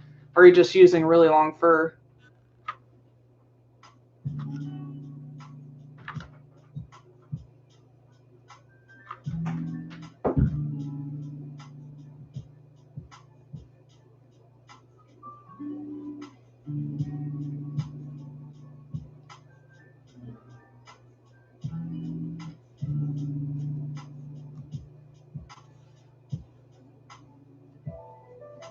I think when I make Panda, I'm gonna try and do foam carving for her hair and then put the fur over it, but we'll see how it goes. I'm not like dead set on giving her hair, so.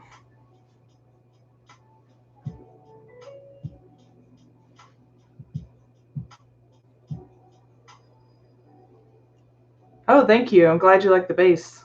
Which base did you get?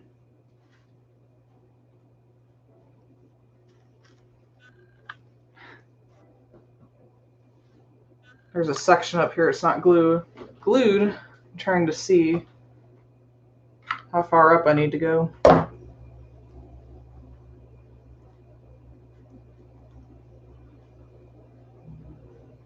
Nice.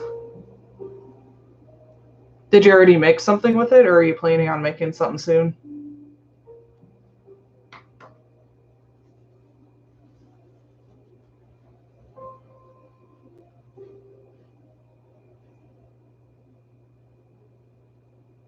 Oh, that's super cool. I didn't think about that.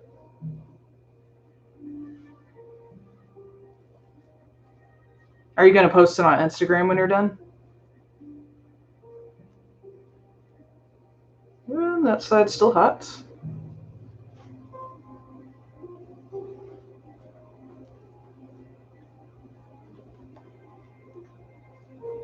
Either one of those sound awesome. I actually have a black wolf on my list of things I want to make. Because years ago I made a cosplay of Blue from Wolf's Rain, and I guess she's more of like a navy blue, is what it would be. But I've always wanted to redo that cosplay and kind of do a comparison of how my skills have gotten better.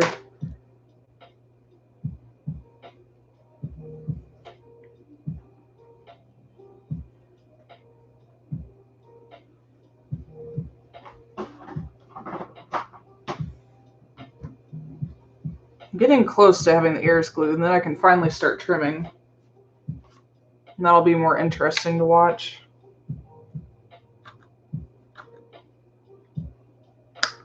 Though it'll be very loud also.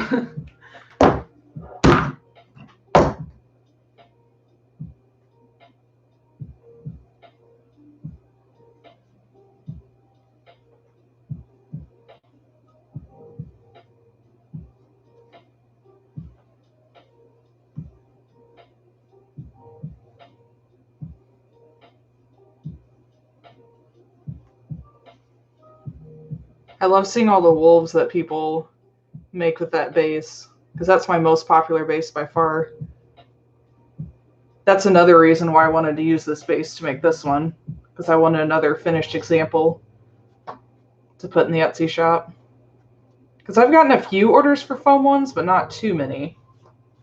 So it'd be cool to have an example of that.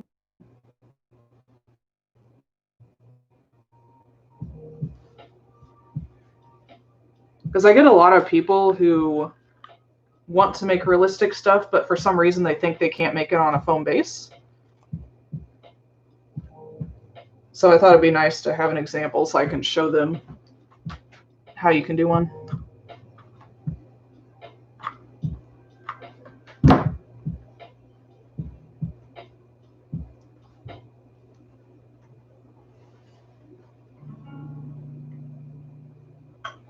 I have made a domestic dog. I've made a couple. Recently, the most recent one was Buttercup, which is a Cocker Spaniel.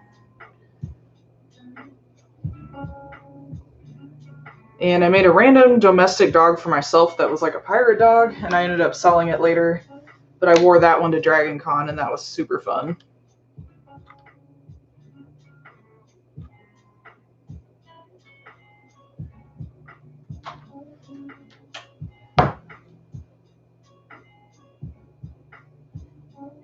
Then I also made dog bomb suits, and I made Maple, which is like a kimono dog.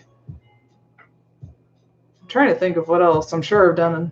Oh, I've done some corgis when I first started. I think I did 3 corgis. I would also love to redo a corgi because it's been a while since I made one.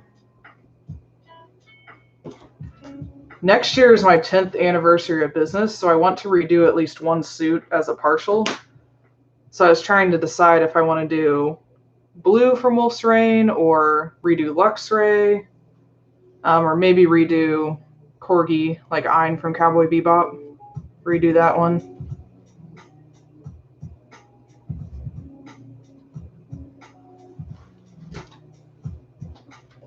I just want to try redoing something so I have a side-by-side. I think that'd be kind of cool.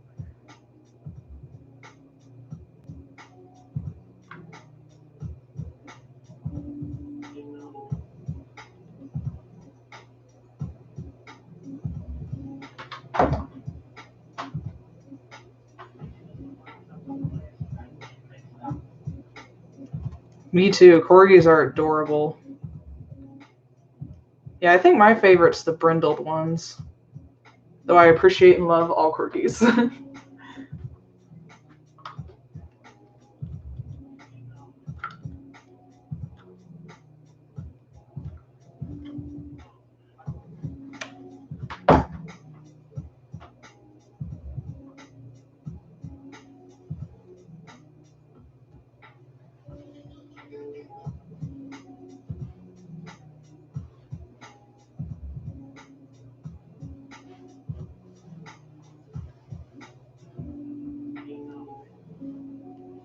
Okay, I think the ears are glued. I'm going to check around both of them, make sure I didn't miss anything. But they look even, which is good. Sometimes I'll glue ears down and one somehow will end up slightly higher than the other, and that's always frustrating. But they look pretty even.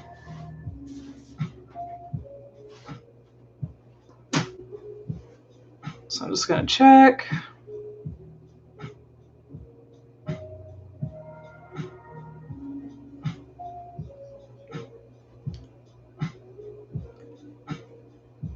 Yeah, if you post pictures on Instagram or Twitter, you'll have to tag me in it so I can see. Thank you. I'm going to be streaming till 5, and then tomorrow I'm going to stream again 1 to 5. And then I might stream on future weekends as I finish this guy up.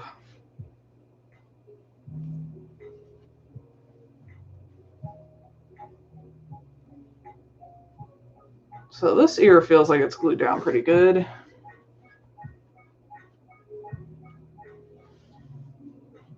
Not really noticing anything, any gaps.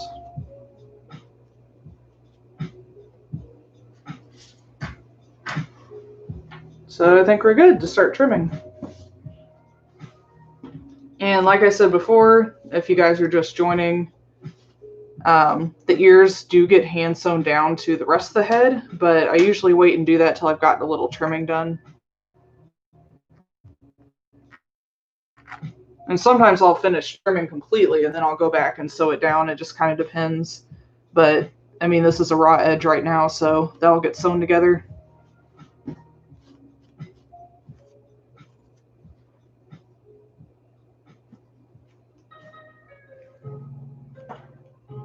Yeah, this is the first time of the week to test this out. But yeah, when I first tried it, probably 5 or 6 years ago, the internet here was way too slow to do it. It was just fuzzy the whole time, super laggy, and I just kind of gave up on it. So I might do it more, especially when I'm doing pre-mades and stuff. Okay, I'll leave my glue gun plugged in because sometimes as I'm trimming, I'll find areas that I want to glue down. I probably won't on this one, but sometimes when I'm doing realistic stuff and you're trimming around like epoxy, you'll come to a spot where it's not glued down right, and I'll redo it, but I'll just leave it plugged in just in case so I don't have to wait on it to heat up.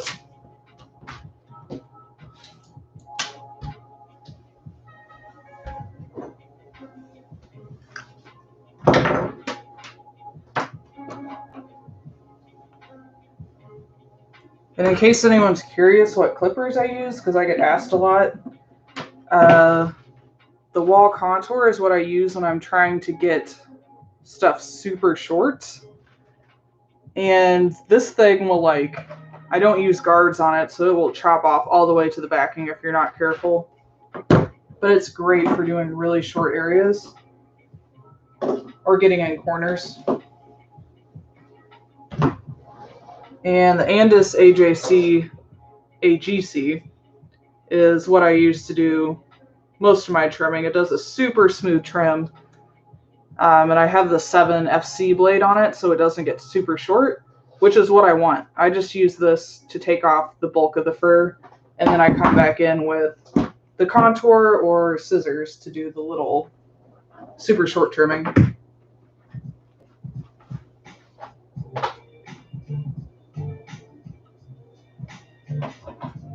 Oh, nice. That's awesome.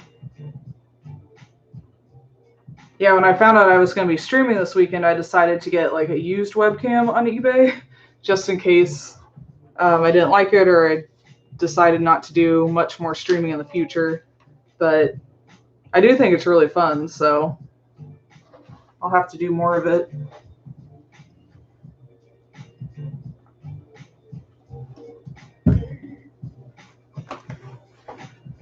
Okay, so I'm gonna put my mask on and start trimming, and it's going to be loud, and I apologize for how loud it gets.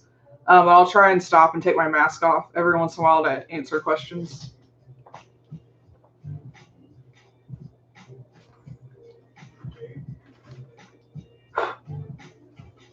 There's already fur wanting to get inside the mask. Not surprising.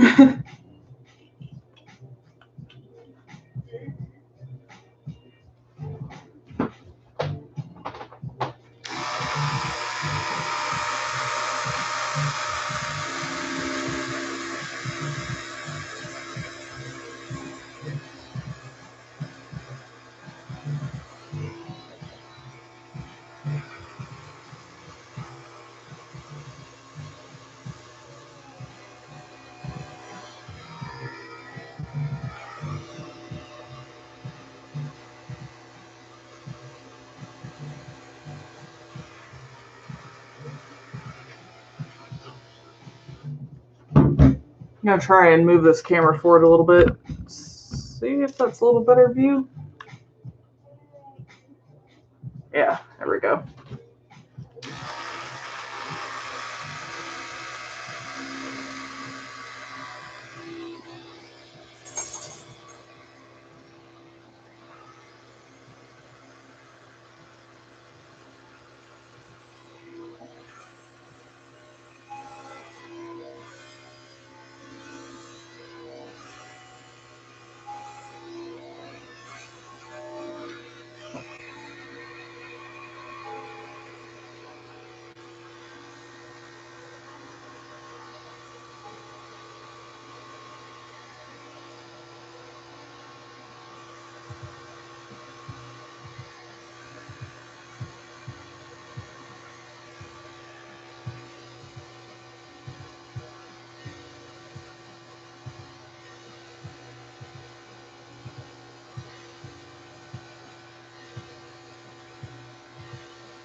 Sometimes I'll see little areas like this where one color is kind of going into another, and that's from when it was sewn. Some of the fur fibers got pulled over to one side or the other. I don't know if you can see like that yellow and the red at all. It might not show up, but when that happens, I usually keep like the fingertip brush nearby or a needle to kind of pull it out.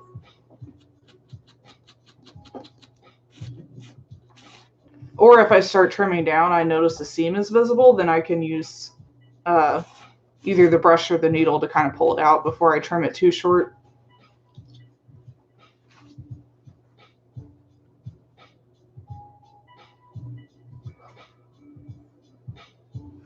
Holy crap, are you okay?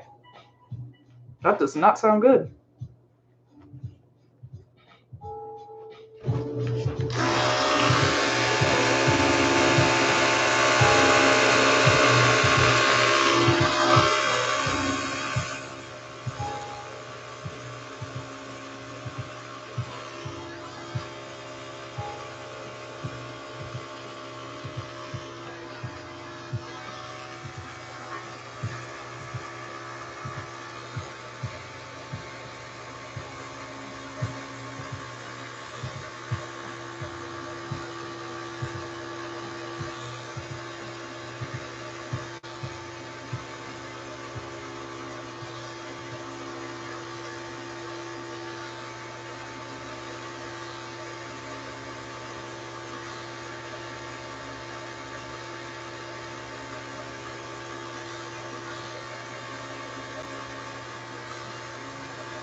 Hi, Clerical. I'm doing good.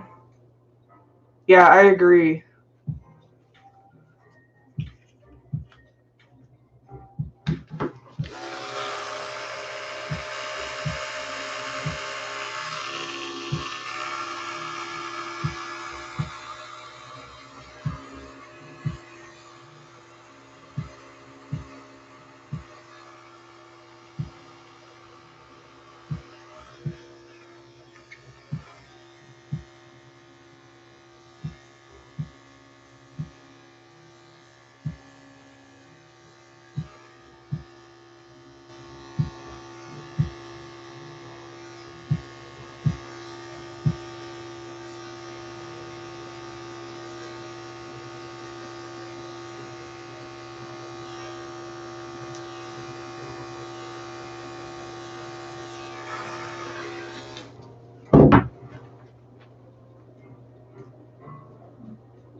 So usually on realistic stuff, I trim it a lot shorter because it makes it easier to airbrush.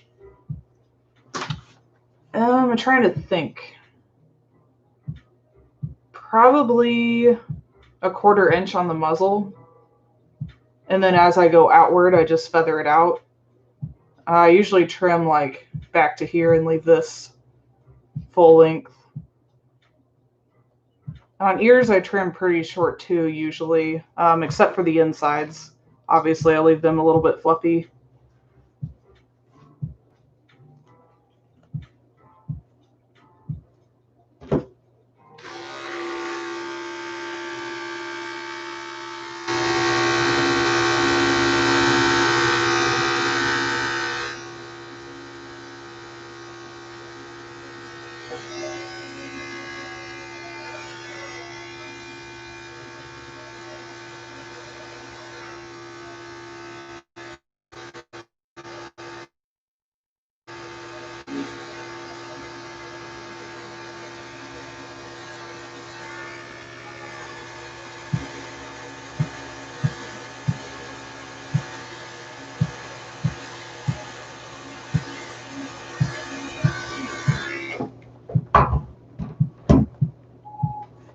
And when I get to the corner,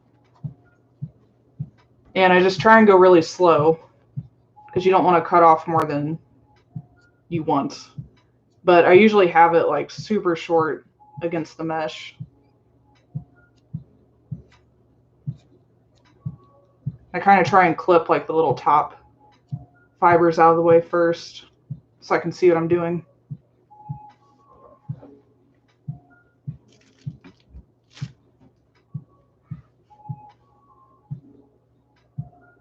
Trying to angle this a little differently, maybe down like that.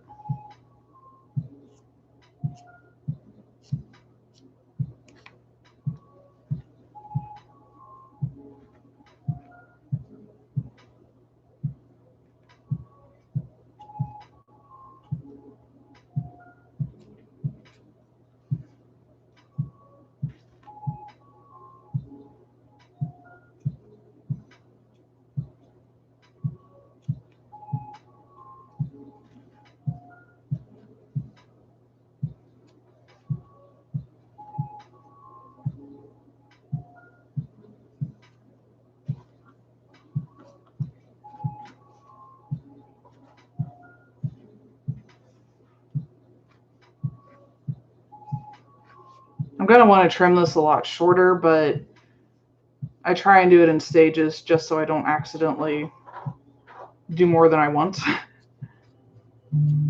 So I'll probably clip a little more, then leave this alone for now and go back to using the clippers.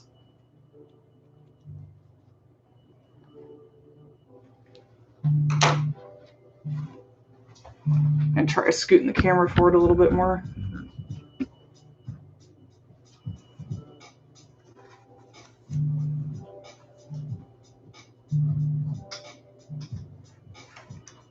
So the main clippers I use on a fursuit head are these AGC Super Speed clippers, and I use the 7FC blade on it. And this blade doesn't allow the fur to get super short, so it's nearly impossible to clip the backing with these. So this is what I start out using, just to get like the bulk of it off. And this also trims super smooth. And then I come back in with these, which is the wall contour. And this I don't put any guards on, so this will trim super short and it will go all the way to the backing if you push down too hard. But it's really nice for getting in corners and getting stuff really short. Like I said, I like to have the fur super short against the mesh, so I usually use this around those areas to kind of blend it down and be really short. Other than that, I just use these scissors, like really sharp, pointy sewing scissors, or these thinning shears over here. I use these like on the edges of ears or neck fluff if I'm trying to cut it into a certain shape, because this leaves more of a feathered look rather than having a really sharp line.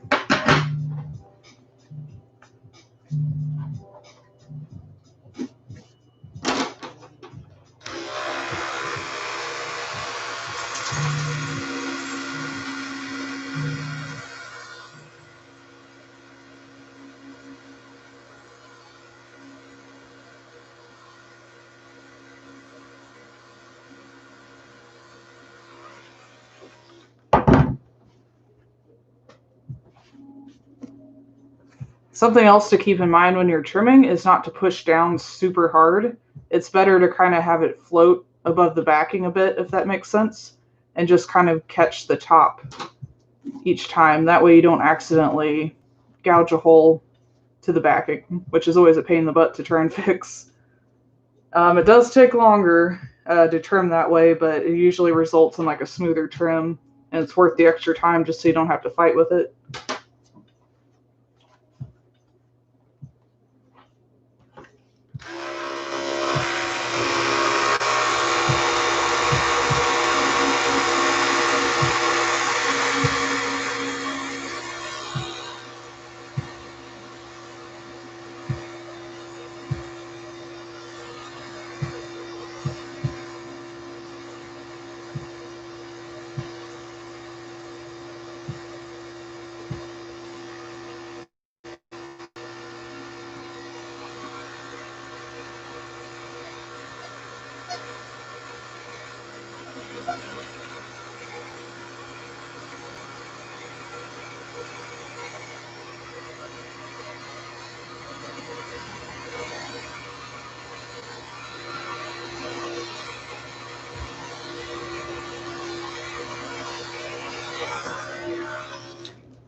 Usually as I get going too, I'll brush the fur backwards with a comb and see if there's any area that's really sticking up. Because sometimes you'll have a section where the fur is like twice as long. So that way you can kind of check and see and make sure everything's trimming smooth. And then once I get the muzzle trimmed pretty good, I'll come back in with scissors and make this line right here cleaner. But for now, I'm just kind of trying to get the bulk of stuff off.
Yay, hi Clementine.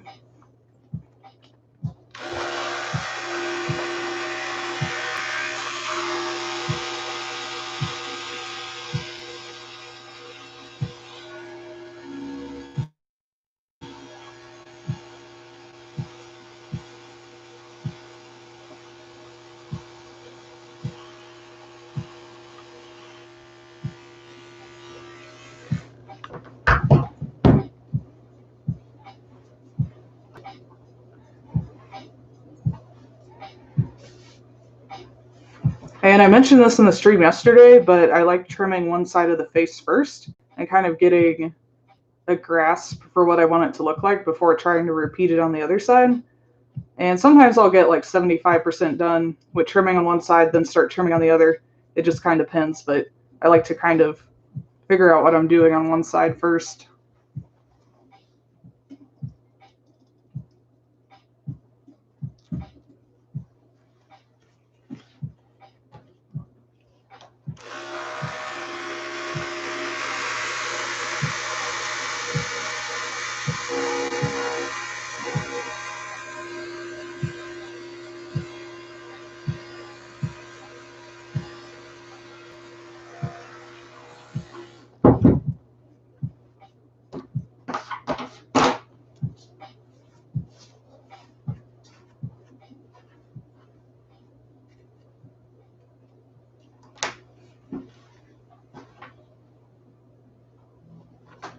Mm-mm.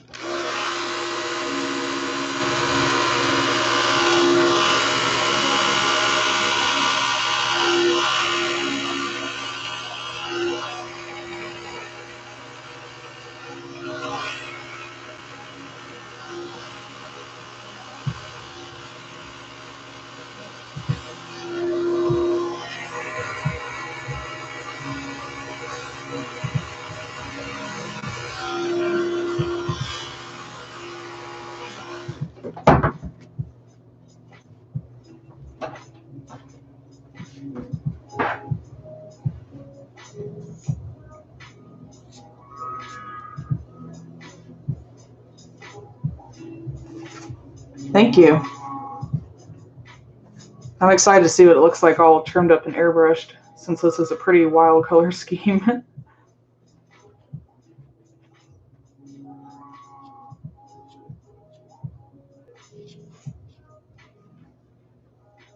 And this corner here is a section I can't really get my clippers in easily without fear of hitting that glass eye. And it'd probably be pretty hard to scratch a glass eye, but still, I want to avoid damaging that because that would be really hard to replace. So I'm using scissors to kind of take some of that off.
Yeah, the vision's right here through this mesh. So the wearer's eyes sit about right here. And so when I'm trimming, I have to be careful not to catch this mesh with scissors or anything. And I really want to make sure the fur is tapered down and really short here so this fur doesn't get in the way of vision. But yeah, that's where the vision is at.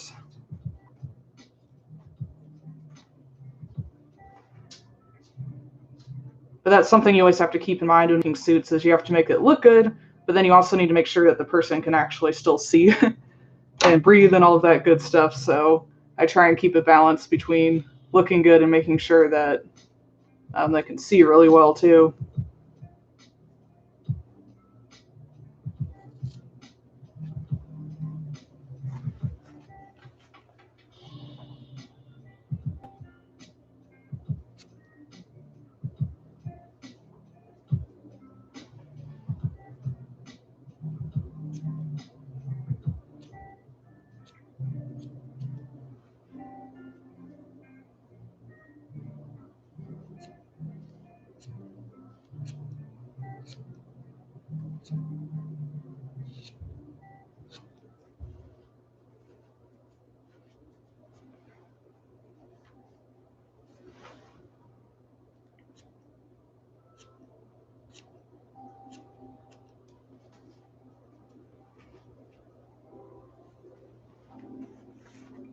So I don't know if you guys can see it, but just now I got it tapered down pretty short. So I'm going to leave it alone for now. I'll come back and this is definitely going to get shorter and smoothed up more, but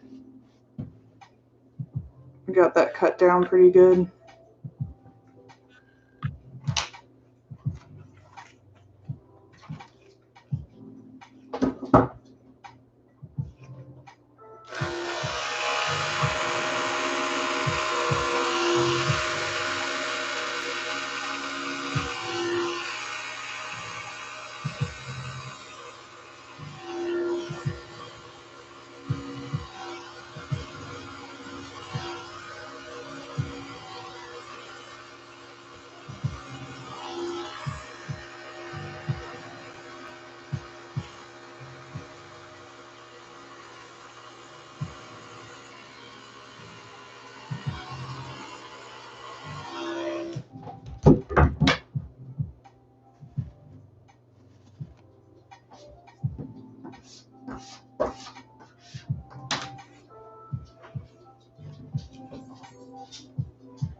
I have seen some suits with all mesh eyes. Not realistic though. There might be one out there and I just haven't seen it.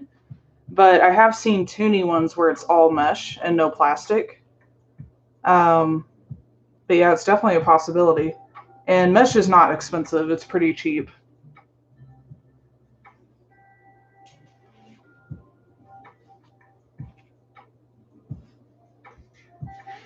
For me, I like the shininess of the glass eyes on realistic stuff, which is why I use them. And I just kind of try and plan around and make sure they're not in the wearer's line of vision, and then make a bigger mesh port around it.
At this point, I'll probably start trimming on this side a little bit just to kind of even it up.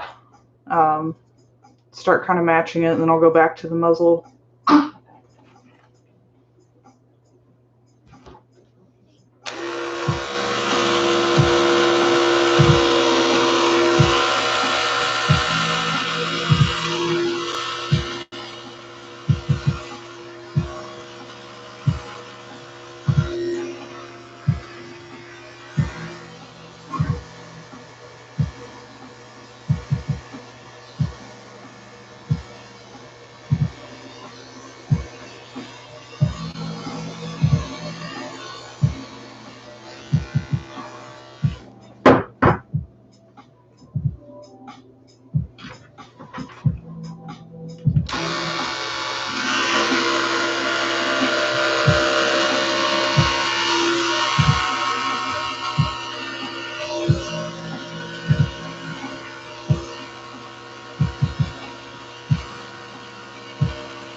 was mentioning this in the stream earlier, and for some reason it's always awkward for me to trim on the right side or airbrush on the right side. It's really weird considering I'm right-handed.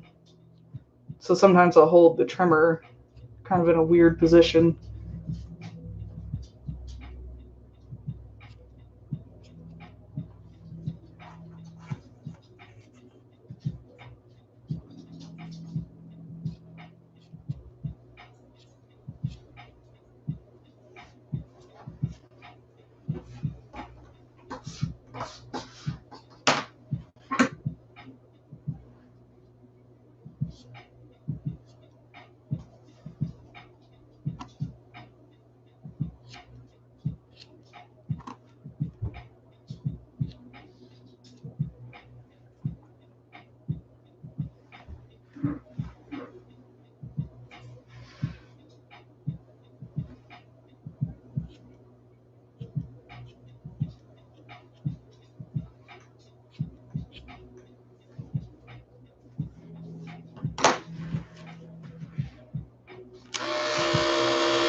With this marking back here, I'm trying not to trim it too short because I'm going to airbrush that in and make it really soft looking anyway. But sometimes if I've got like sharp markings or crisp markings back here, I'll take scissors or these thinning shears and kind of cut around the edge so it looks a little sharper rather than taking the trimmer over it and just making the whole thing short.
When I'm done trimming these two, I'll take it to the air compressor and try and blow all the loose fur off, because fur wants to go in through the mesh and in through the mouth and stuff, so I always have to do that when I'm done too.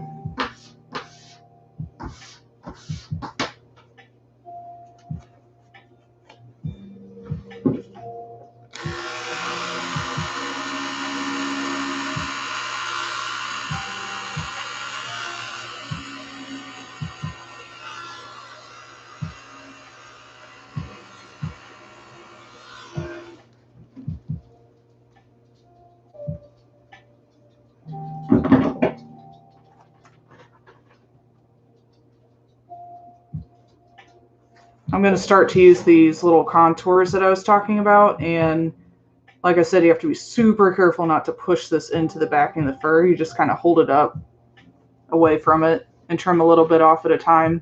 But you can get super short, smooth shaves with this.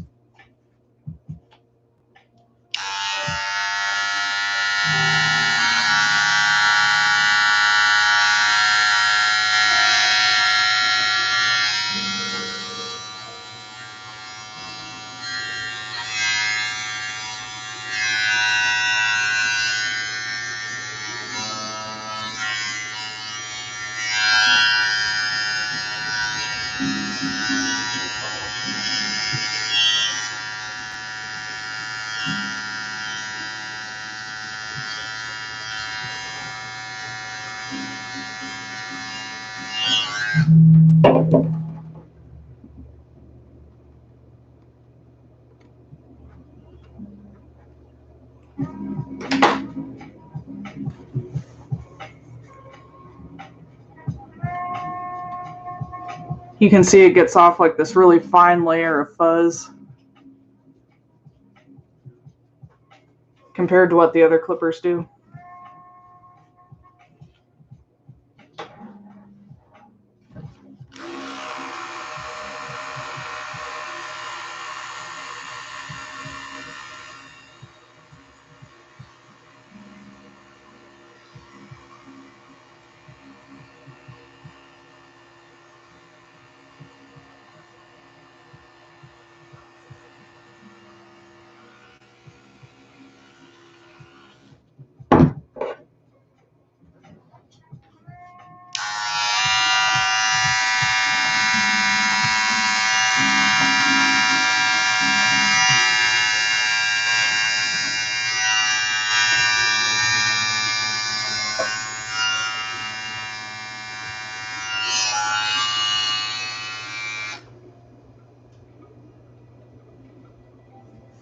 Yes, the mesh will get painted. It kind of depends on the design of the suit, what it's going to get painted like. For this one, I'm going to extend the red into here, and then the yellow, and I'll probably bring the blue down a little bit. And then I usually paint like a fake tear duct here. And if you blend it right and you use several different colors and try and get a little texture with stippling in there, it blends in super well. And your eye goes right to here and you don't even notice the mesh at first.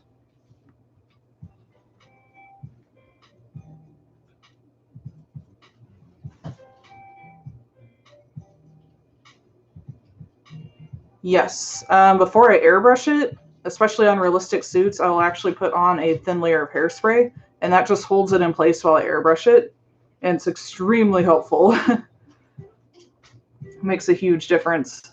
You don't want to overdo it so you have a ton of hairspray blobbed on, but just a little bit will be enough to hold it in place so the air from the airbrush doesn't blow it around quite so badly. And yeah, if it is crimped, like if it's sticking up for some reason, you can use a heat gun or a hair dryer to kind of flatten it back out.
Yeah, exactly.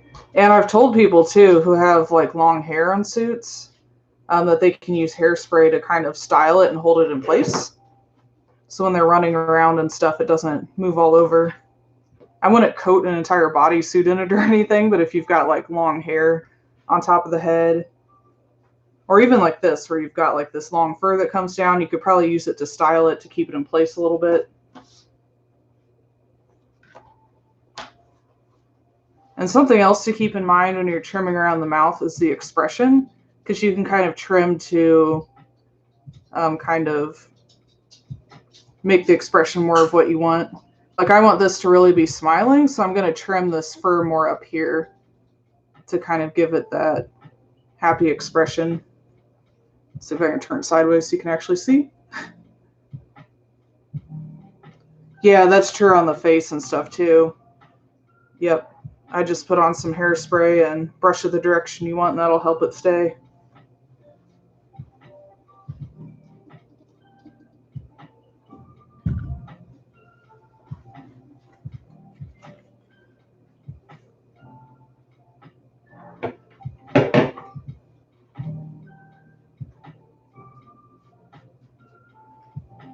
So I think I'm actually going to use scissors to cut this mouth corner, because I think I can get like a crisp line there, so we'll see how that goes.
So that really seemed to push the smile more.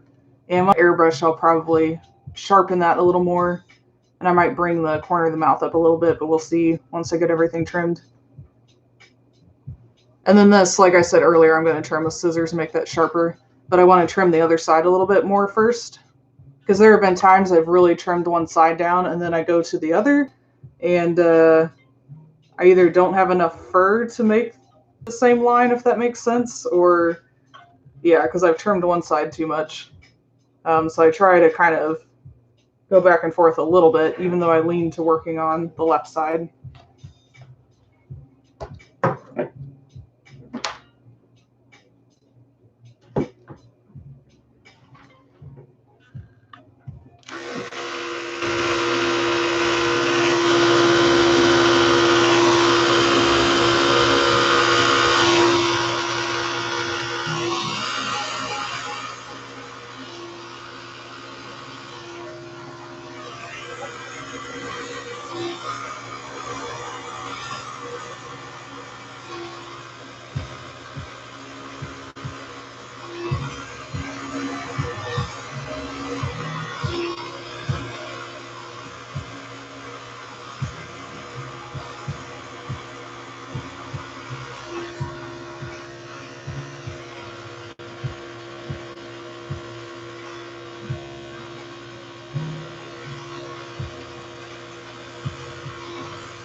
I also kind of stop and check and make sure that the muzzle looks even on both sides, because sometimes you can trim off more on one side than the other, so it looks a little bigger right here. And that's when, if your foam base isn't perfectly even, it starts becoming more apparent as you're working and you get fur on top of it. So that's something I always try and be really careful with when I'm in that stage.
I'm probably pickier than I should be, but I also try and tilt it and look at it at different angles and make sure nothing looks uneven from different views.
This top part is definitely going to need to be a lot shorter, but I'm very scared of getting too short, so I'm going to save that for last.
He's starting to look very happy, which is good. That's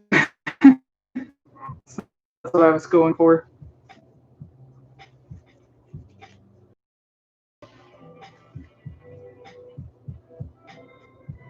Some suits look hilariously grumpy when you first put fur on them.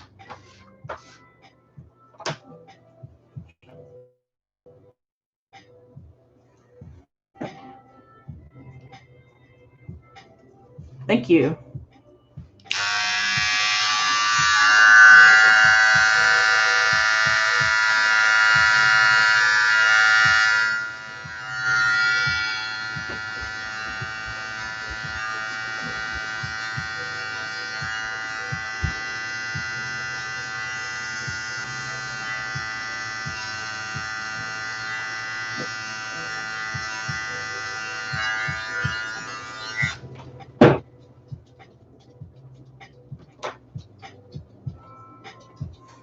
Oh yeah, it's hilarious sometimes.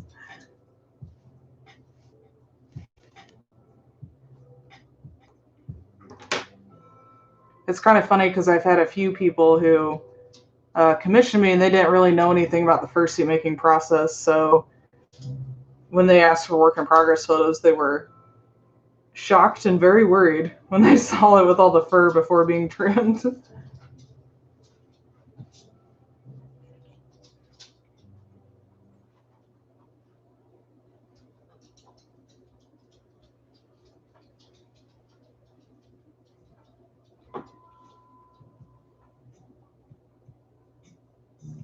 Yeah, because they didn't realize that they got trimmed, so they thought that was the way it was going to be.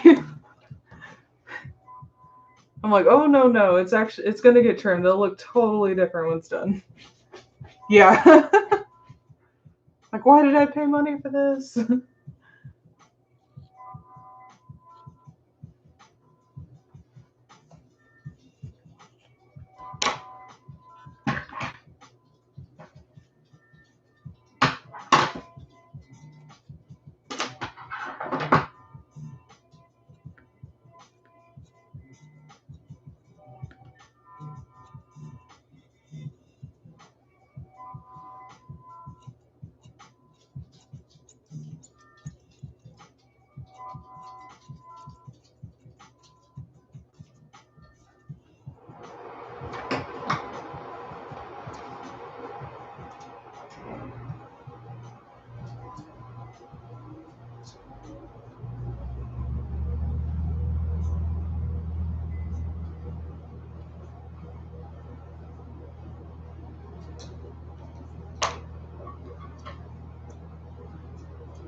Now the hard part is trimming it so this side of the mouth matches this one. Always makes me nervous.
I'm starting to get attached to this wolf, which is probably not good since I'm planning on selling them.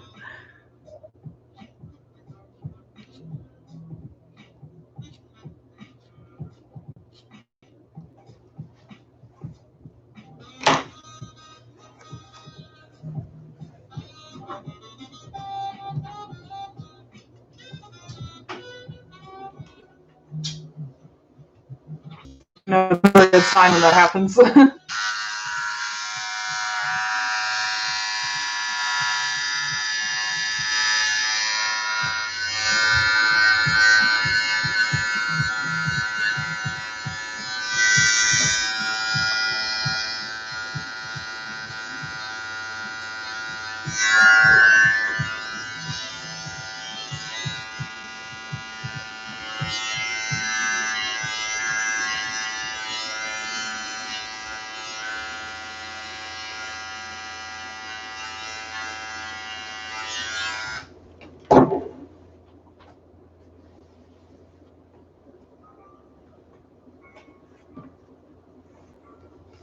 Thanks.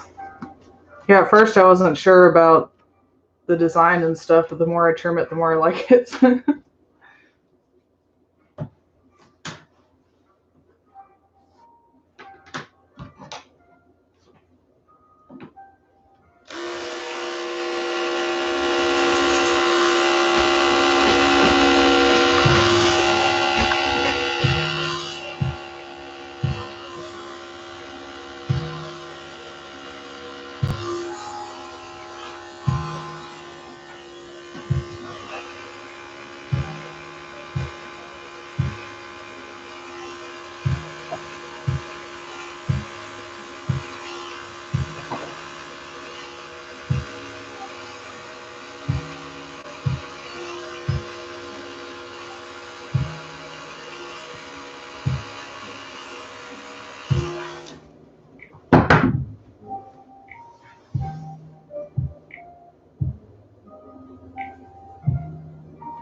Thanks, guys.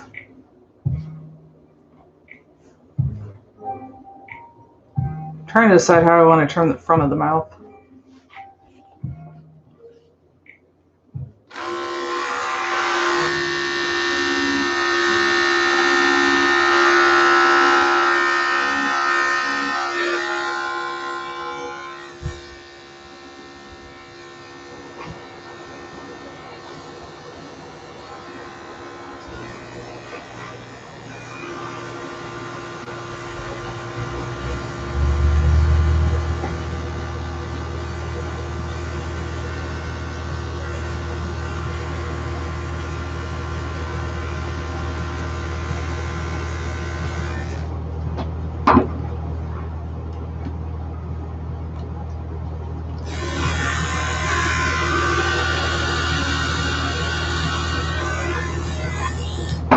There's something the clippers keep getting caught on right there.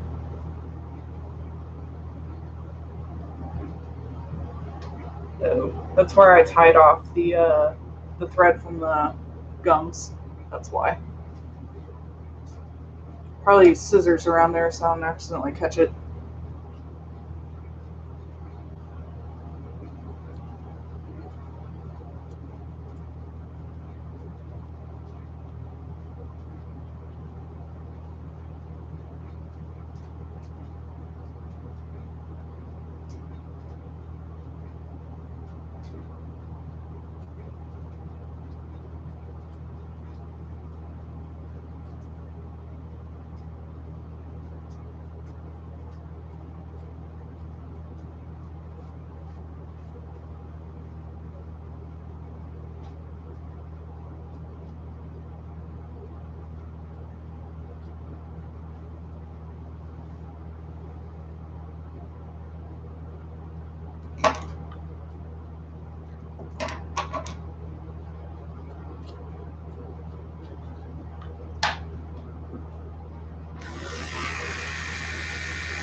Oh my gosh, yes. I did that on the bodysuit I was working on last week.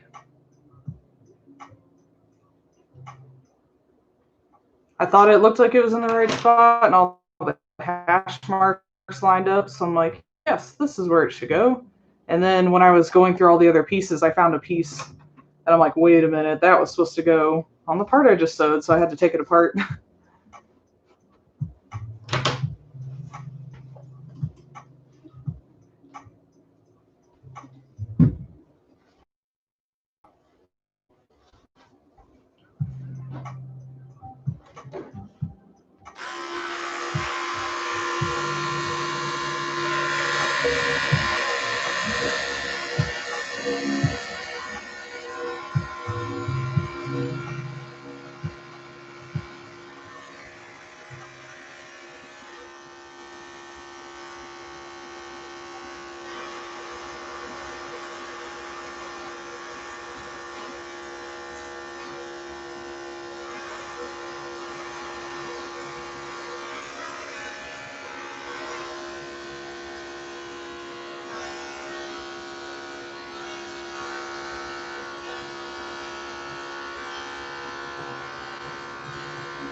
It's definitely easy to do.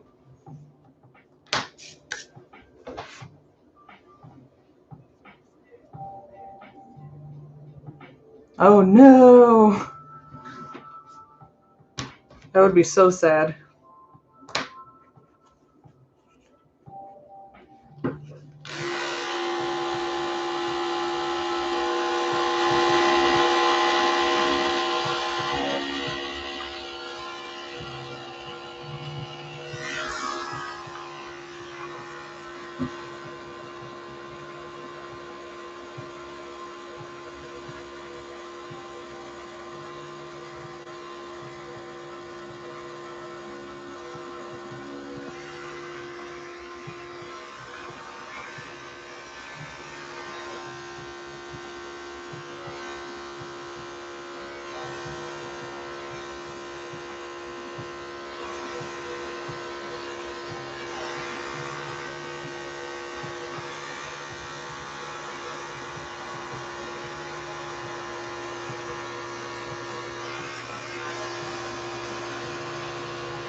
I was texting my sister to come get my puppy because he's bored.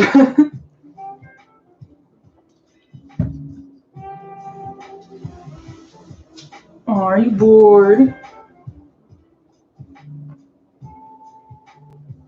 He's been really good this whole time, but let's see if I can get his face in view.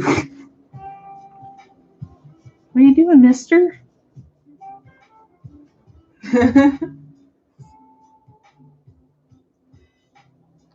Yes, they can hang out together. Pupper!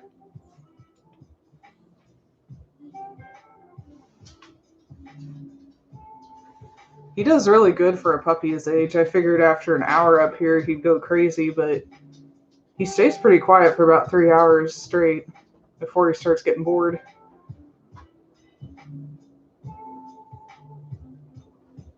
Yes. Super cute. 6 months old.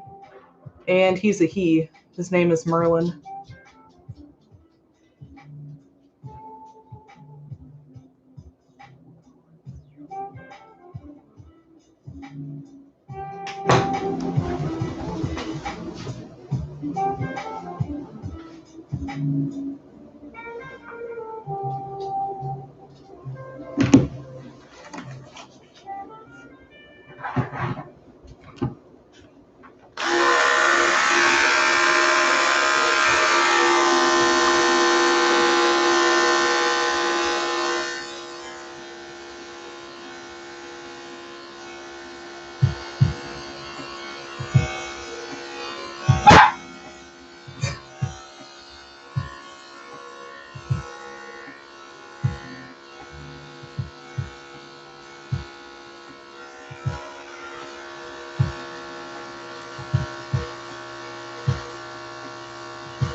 I'm trying to decide how short I want to trim the lower jaw. It's probably pretty close.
I don't know if you guys can hear him barking or not. He's getting impatient.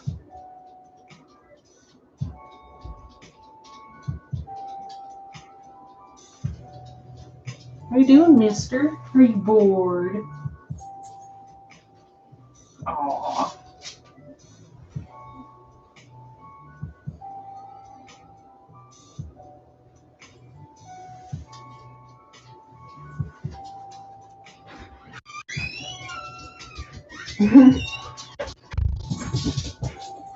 Oh.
My sister just came and rescued him from boredom. I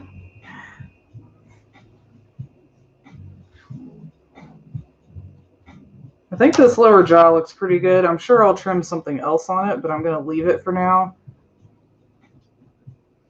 Because I've learned it's better to leave it where it needs a little more trimming rather than trim off too much and regret it later. So try to be careful.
Doing this little corner here is the absolute worst on this suit.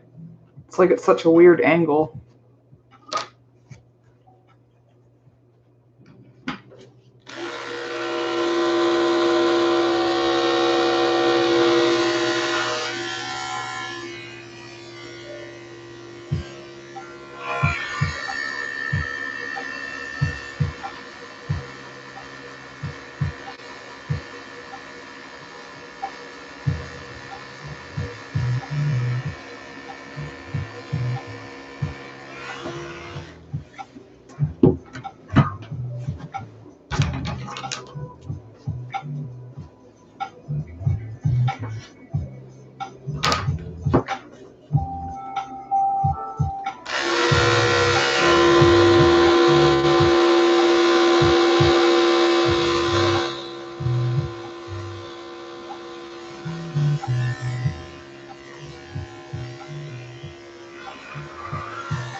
This is kind of what I was talking about, checking both sides and not trimming one side down too short too early.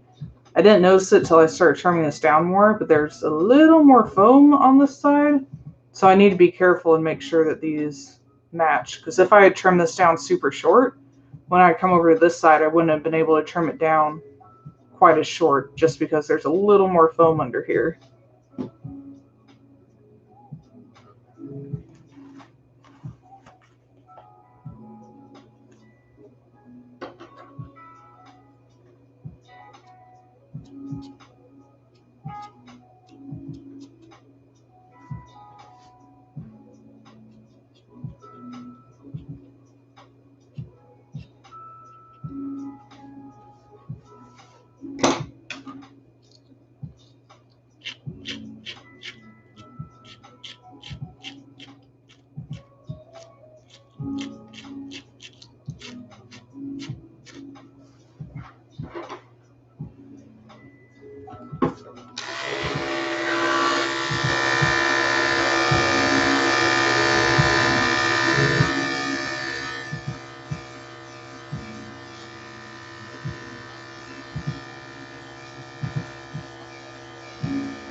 Recently, I've been super slow. The fastest I've done one was when I first started, and I want to say it was like 2.5 weeks,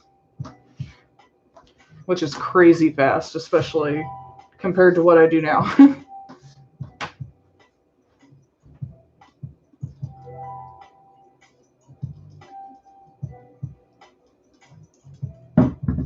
So it's 5 o'clock here, so I'm going to stop streaming for today, but I'm going to do it again tomorrow afternoon. And I think I'll probably stream a little bit next weekend too. I might as well keep streaming and show the airbrushing stage and all that, because I don't think I'll get to airbrushing tomorrow. I might be close, but I don't think I'll quite get there since the ears take forever. But thank you guys for watching. It makes it a lot more entertaining when I'm trimming and gluing stuff down. Whoa, 3 days. Holy crap. That's super fast. Yeah, I think 2.5 weeks has been my record.